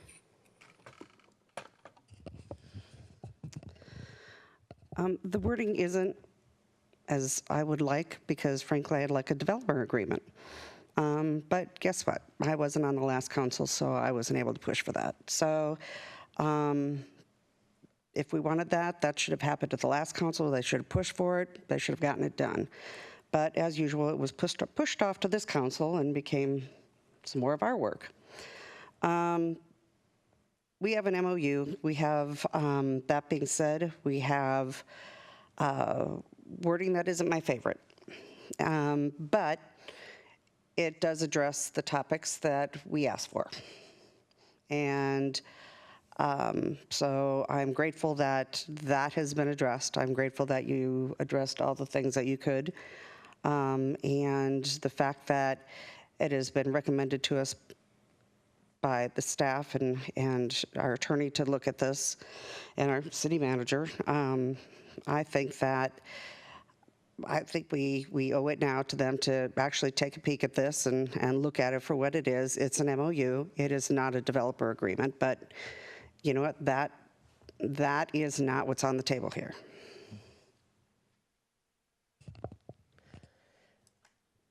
So Kim, if I could, I have a quick question for you. So because, and for the public to understand, an MOU is not a legally binding document. So it can say, you know, that they won't apply for anything beyond the scope of what's in here, but because it's not legally binding, there's technically really nothing that could stop them from, or anyone really, from coming in and doing something beyond that, except for the fact that the moratorium is technically still on. Right.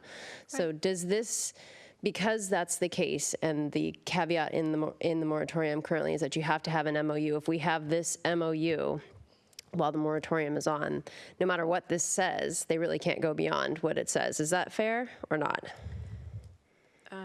We're still clear, I can tell. Let me try again. So we have a moratorium on that says, in order to proceed forward, you must have a memorandum of understanding. Yes. So if we adopt this MOU, the MOU spells out something, but this document itself is not legally binding. But because we have a moratorium on that says you must have an MOU, is there any mechanism? So are we, I guess I'm looking for a guarantee that this is all we're going to get, so long as the moratorium is still on. You're looking for a guarantee that all you're going to get in phase one is phase one. 506? Yep. Yeah, I think that during our negotiations, we were frank with each other about what an MOU does. And so we're all aware of the limitations of an MOU, both sides of this. But it was, council did pass saying if you had an MOU, then the moratorium would be lifted from that project. So I think that does give us a good, I'll say, legal hook to keep them bound to those MOU terms. And I didn't ever hear anything in the meeting that they weren't going to abide by the terms of this agreement. And that's probably why it was negotiated, why it took so long to negotiate and so many times to negotiate, is because we all were really trying to negotiate something that both sides could live with and abide by. So that's what I can tell you from the negotiators' point of view, and I do think that the terms of the moratorium would help us enforce it if suddenly they decided, no, we're going to come in with 1,000 units for phase one, but I never heard anything like that during the negotiation. Okay, so then I have just one additional comment, I guess, and I would echo a little bit of what the deputy mayor said, which is the language in here is not exactly what I would have aimed for. I think we got some hint of developers agreement in here, but it also has language that says, or other appropriate agreement. And then, it says worthy of further discussion, which that language is a little soft for, I think, what I was looking for. But Councilmember Valderrama. Yes. Again, this is our own making. This is what we asked for. This is what we voted on. Ironically, I was one who voted opposed on September 18th on that. That said, and we're talking about it not being legally binding. If you look at it, in addition to being the process, as was mentioned by ourselves, and in addition that you have the names, not just of STCA, but Ben Arroyo and other Seattle families involved here to keep them in. And in addition, that we have phase 2 that mentioned here that they cannot present, as Councilmember Ritchie has cited there, that they're obliged to now not present phase 2 until after certain dates. We also have, and it's a public document there, the legal review that's been cited on this document. And the point 8, the jurisdiction and venue. This agreement shall be interpreted, construed, and enforced in accordance to the laws of the state of Washington. Venue for any action under this agreement shall be King County, Washington. That's pretty tough language as far as I'm concerned. Thank you. Okay. I don't see any other comments. Councilmember Ross, you haven't spoken, but I don't want to. Okay. Okay. So then all those in favor of adoption of the MOU for STCA, say aye. Aye. Aye. Opposed? Nay. Okay. By a vote of 6-1, it passes. Okay. So next we have council reports.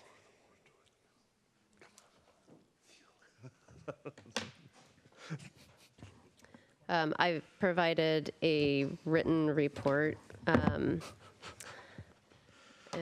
the legislative committee draft priorities are in there, but I think we have, when is that coming before us? I thought that was on this agenda. No?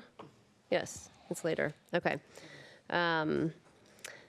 And then hopefully you all had a chance to read it. There's some information in there regarding a meeting, a couple meetings with Issaquah that I've had. Our interim city manager met with us on one of those. And then I attended the North End Mayor's meeting today. A lot of discussion about the homeless issue. I think there was going to be an attempt to kind of get everything together as far as not having every county, jurisdiction, and city doing their own thing. And then I've said this before, but I'm going to say it again. We're not providing each other with written reports on anything. And while sometimes we go down the dais and give reports, I think it's really important that we stay plugged in regionally. I think it's important, Jason emailed out the ETP legislative priorities, but we don't typically get a full feedback from that. And I just want to make sure we're staying plugged in regionally. EFR, they passed the budget and we didn't have anybody there. And we didn't hear about the budget here. So I want to make sure that as we are plugged in regionally, that we keep each other and staff looped in on what's going on. It's important for us as partners and regional players that we're moving in sync and understanding, so that information is shared amongst council members, so that we can be better partners, frankly, whether it's EFR or just within the region. So with that, does anyone else have a council report? Councilmember Ross. Briefly, Councilmember Hornish and myself met with staff and representatives from the YMCA, their CEO, CFO, director of the Sammamish facility, and the program leader of the site itself. So what we talked about was finances, and I want to just bring it up now that there's been some chatter outside of this, and this process will take a couple months. I'm preparing with Councilmember Hornish a list of questions for the Y to respond to in 30 days. After that, we'll review. So expect a couple months. I just encourage the public to don't rush to judgment. It was a very good meeting, and I appreciated the time they took with us, and I think we're making progress in trying to root out some of the issues that we've identified financially. Councilmember Stewart. Yeah, I've had a couple of meetings with Sound Transit just to understand what they are committed to doing. The first meeting I then encouraged them to reach out to our interim city manager and engage, which, as I understand, that has happened, and things will move forward. I think that an update was provided that the ST3 obligates Sound Transit to commit $20 million to build a park and ride. Technically, or what's written there is a 200 lot surface or 200 stall surface lot. What ST3 or what Sound Transit is willing to do is to come out here and work with staff and understand what the city's needs are and what would make sense and what will get the most use, because no one wants to see taxpayer dollars spent to build a facility that isn't going to be efficient or utilized. As I understand it, the engagement will be that they will come out, they will work with city staff. They're hoping to see some results. Hopefully we will resume the TMP, because the TMP will help to inform locating and siting what would work best for transit for our citizens, right? So they're hoping to see some of those results. They are willing to do what makes sense, not just build a surface lot. I just want to make sure people realize that a 200 stall surface lot would be probably 3+ acres that would have to be cleared. And so again, from a Sammamish standpoint, I'm not sure that clearing trees off of 3 acres and building a parking lot, I'm pretty sure there's a song about that, that isn't necessarily in our best interest. So they're willing to come out and work with us and do what's in our best interest, certainly making sure that we get the full value out of the $20 million that has been allocated to us through ST3. So I just want people to know that that's happening. In addition, it does not guarantee any service, but the discussions with Sound Transit and King County on what will make sense in terms of providing additional service to Sammamish are also happening. So while we can't report that such and such has been promised, because none of that's been worked out yet, I just want everyone to be very aware that all of the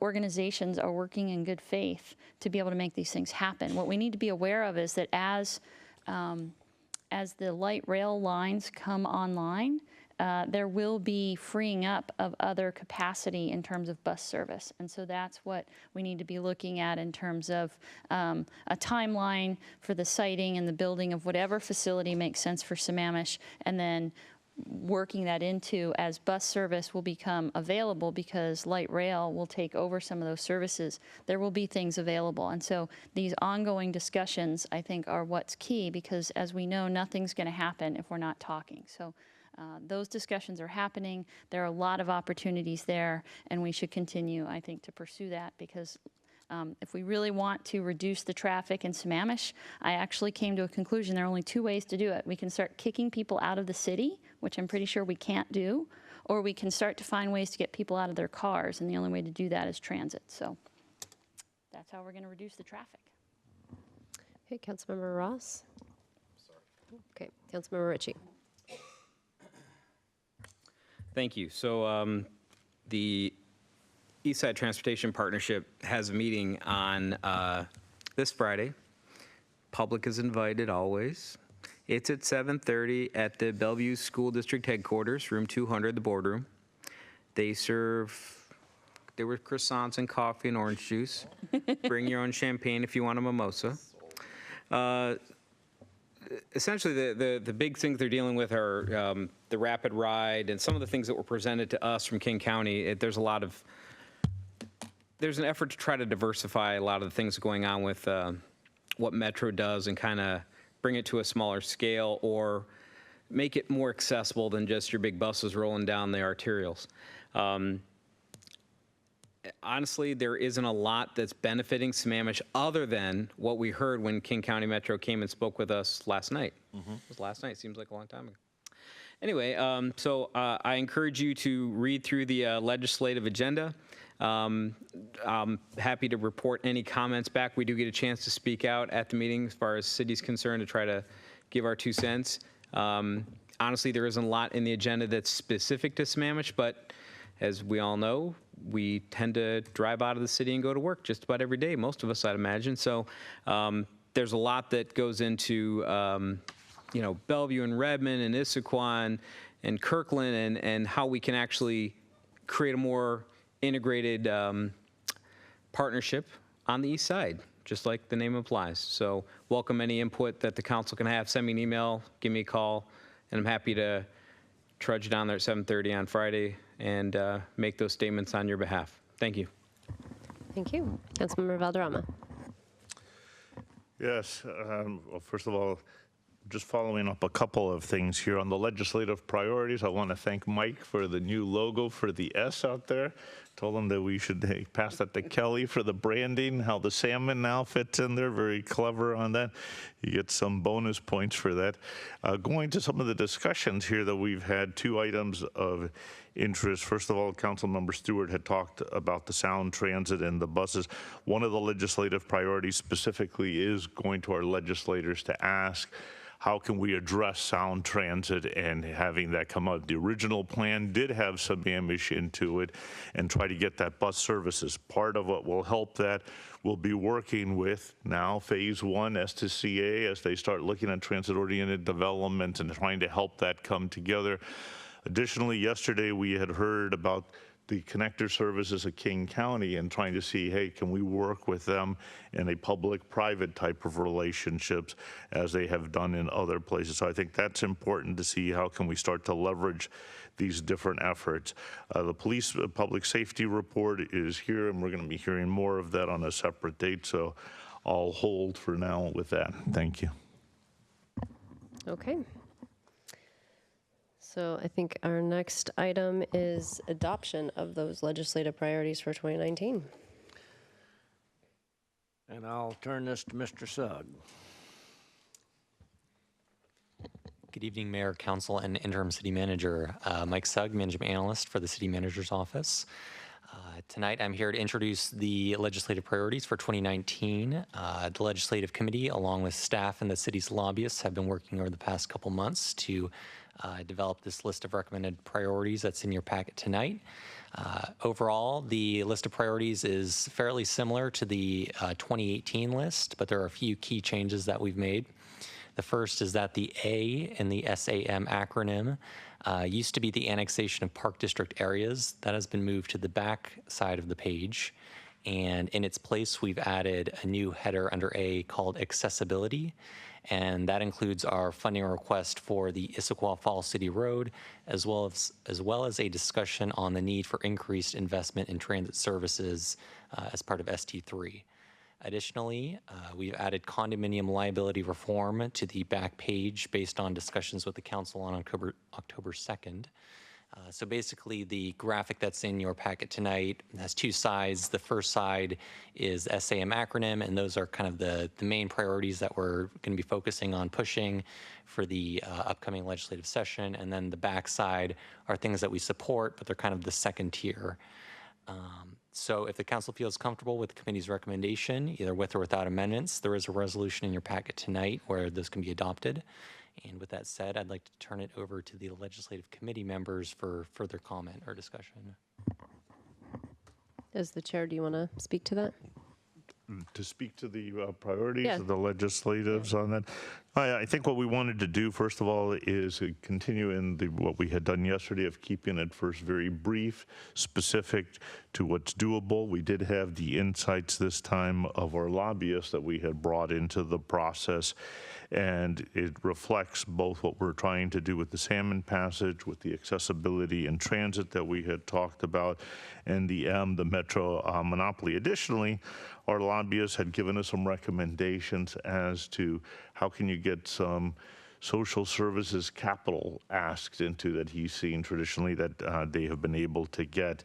And these 2 pages, as Mike had mentioned, come back and start to try to address those type of recommendations and asks that we believe are doable in this first year, and as well try to support our other partners, but instead of making it a big lengthy document and diluting us, just cite them at the end over there. I'll just speak real quick. I think we wanted to keep everything concise when we had our meeting, including kind of that back page. We really wanted to not have it too lengthy, knowing that if somebody flipped over the card, they probably weren't going to read something that was extensive. But I would like to say thanks. I know I did over email as well with the fish for the S, as I kind of threw that out at the end there as an idea, and it was very, very well done. But I think this is good, and hopefully, and of course, we worked with our lobbyists in coming up with this and making sure that it kind of fit what our priorities were, and that our ability to hopefully get some of the money from the legislature for this. So, Councilmember Ritchie. Directed to my fellow council members. So a lot of what has happened tonight in the election is going to play into exactly what's going to go on here. And whether you are on the right or the left and the blue or the red, it does not matter when it comes to Sammamish and when it comes to their priorities. So I strongly encourage all of us as council members to work with our lobbyists and schedule time in the months of November and December before session starts in January, at least a phone call, at least an email, and preferably just to sit down as council members with members of the 9 different state legislators who represent our city. They need to hear from us, even if it's a 10-minute quickie catching up as they're waiting outside for coffee at Starbucks. Whatever it is, give them your card, let them know who you are, shake their hand, and let them know that these issues are important to you as an individual member of the city, as a council member, and as a constituent of theirs. They all represent our city, and it's incredibly important that they know us, see us, and hear our voices directly. So we have several new state legislators tonight, and I'd venture to say that some of them don't know us at all. And they need to know us now, and not on lobby day only in February, whenever that is. That can be a little bit of a hullabaloo. So let's make an effort individually to reach out.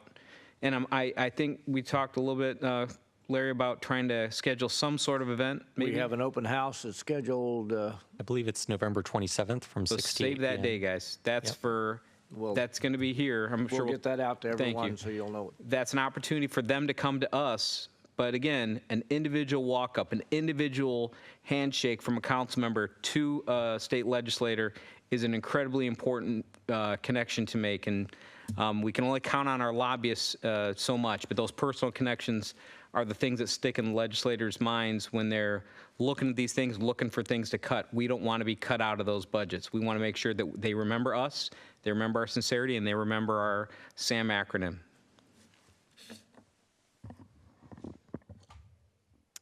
Take a motion. I move that we adopt our legislative priorities for 2019. Second. Okay, it's been moved and seconded. Do we have any more discussion? Or are we good? Did you want to speak? Your light's on. Sorry? Did you want to speak? No, it's just okay. the Christmas lights. Okay. All those in favor, say aye. Aye. Aye. Okay, by a vote of 7-0, the 2019 legislative priorities have passed. Okay. Next, we have the city manager's recruitment. Mr. City Manager. And I'll turn that to Mr. Sugg again. Good evening once again. Mike Sugg, Management Analyst. You may recall on October 2nd that the council appointed Deputy Mayor Moran as well as councilors Ross and Stewart to review proposals for the city manager recruitment. The process we went through is described in your agenda bill for tonight, but I will quickly summarize. We received 6 proposals in total.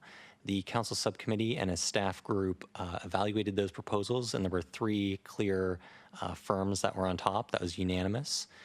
Those 3 firms were interviewed about a week and a half ago.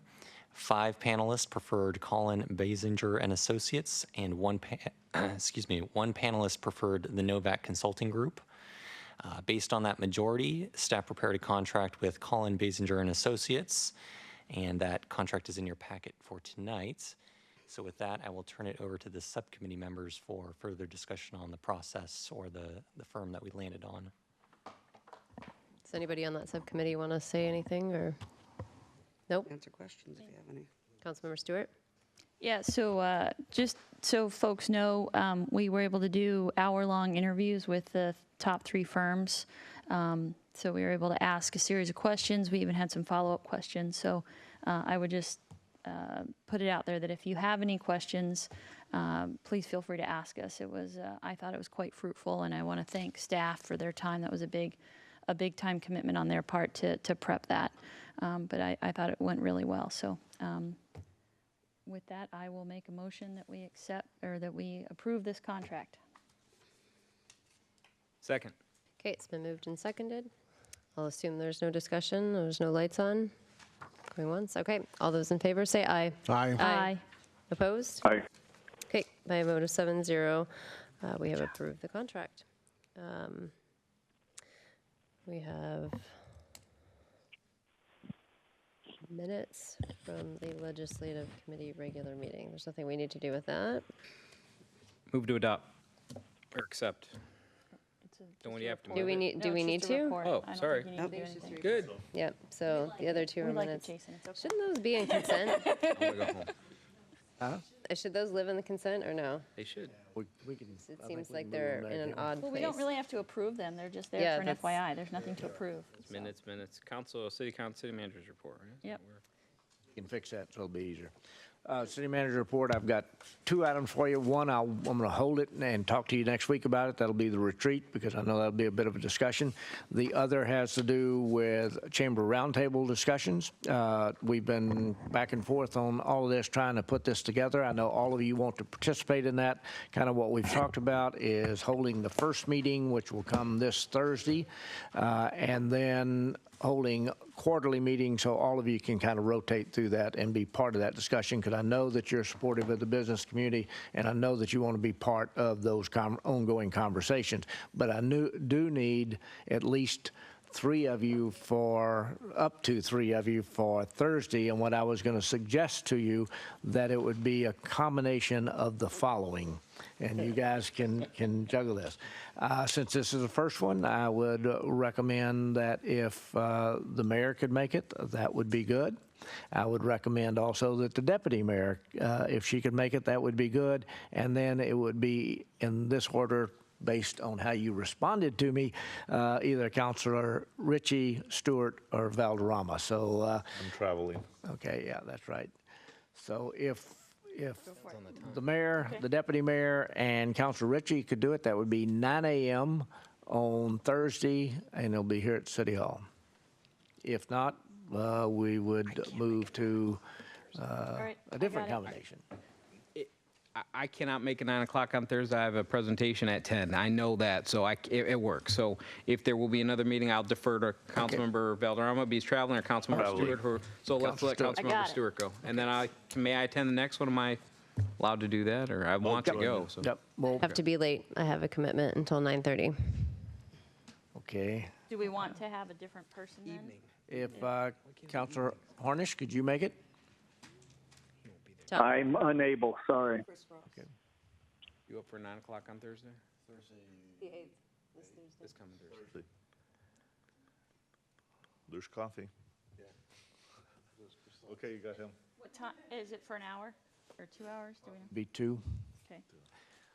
Also, too, just in passing, I want to compliment the council tonight. This was a very tough agenda, and I thought you handled it very well, moving through a lot of difficult issues. I know it's late, but you did that as efficiently as you See, could. your talking to really helped us last night, Larry. Yes. Nothing to do with me. It had to do what you did this evening. Talked yesterday. No, so it did. No, it has nothing to do with it. Okay, we do not have another executive session because we've already done that, so. Move to adjourn. Second. Okay, all those in favor say aye. Aye. Okay. Aye.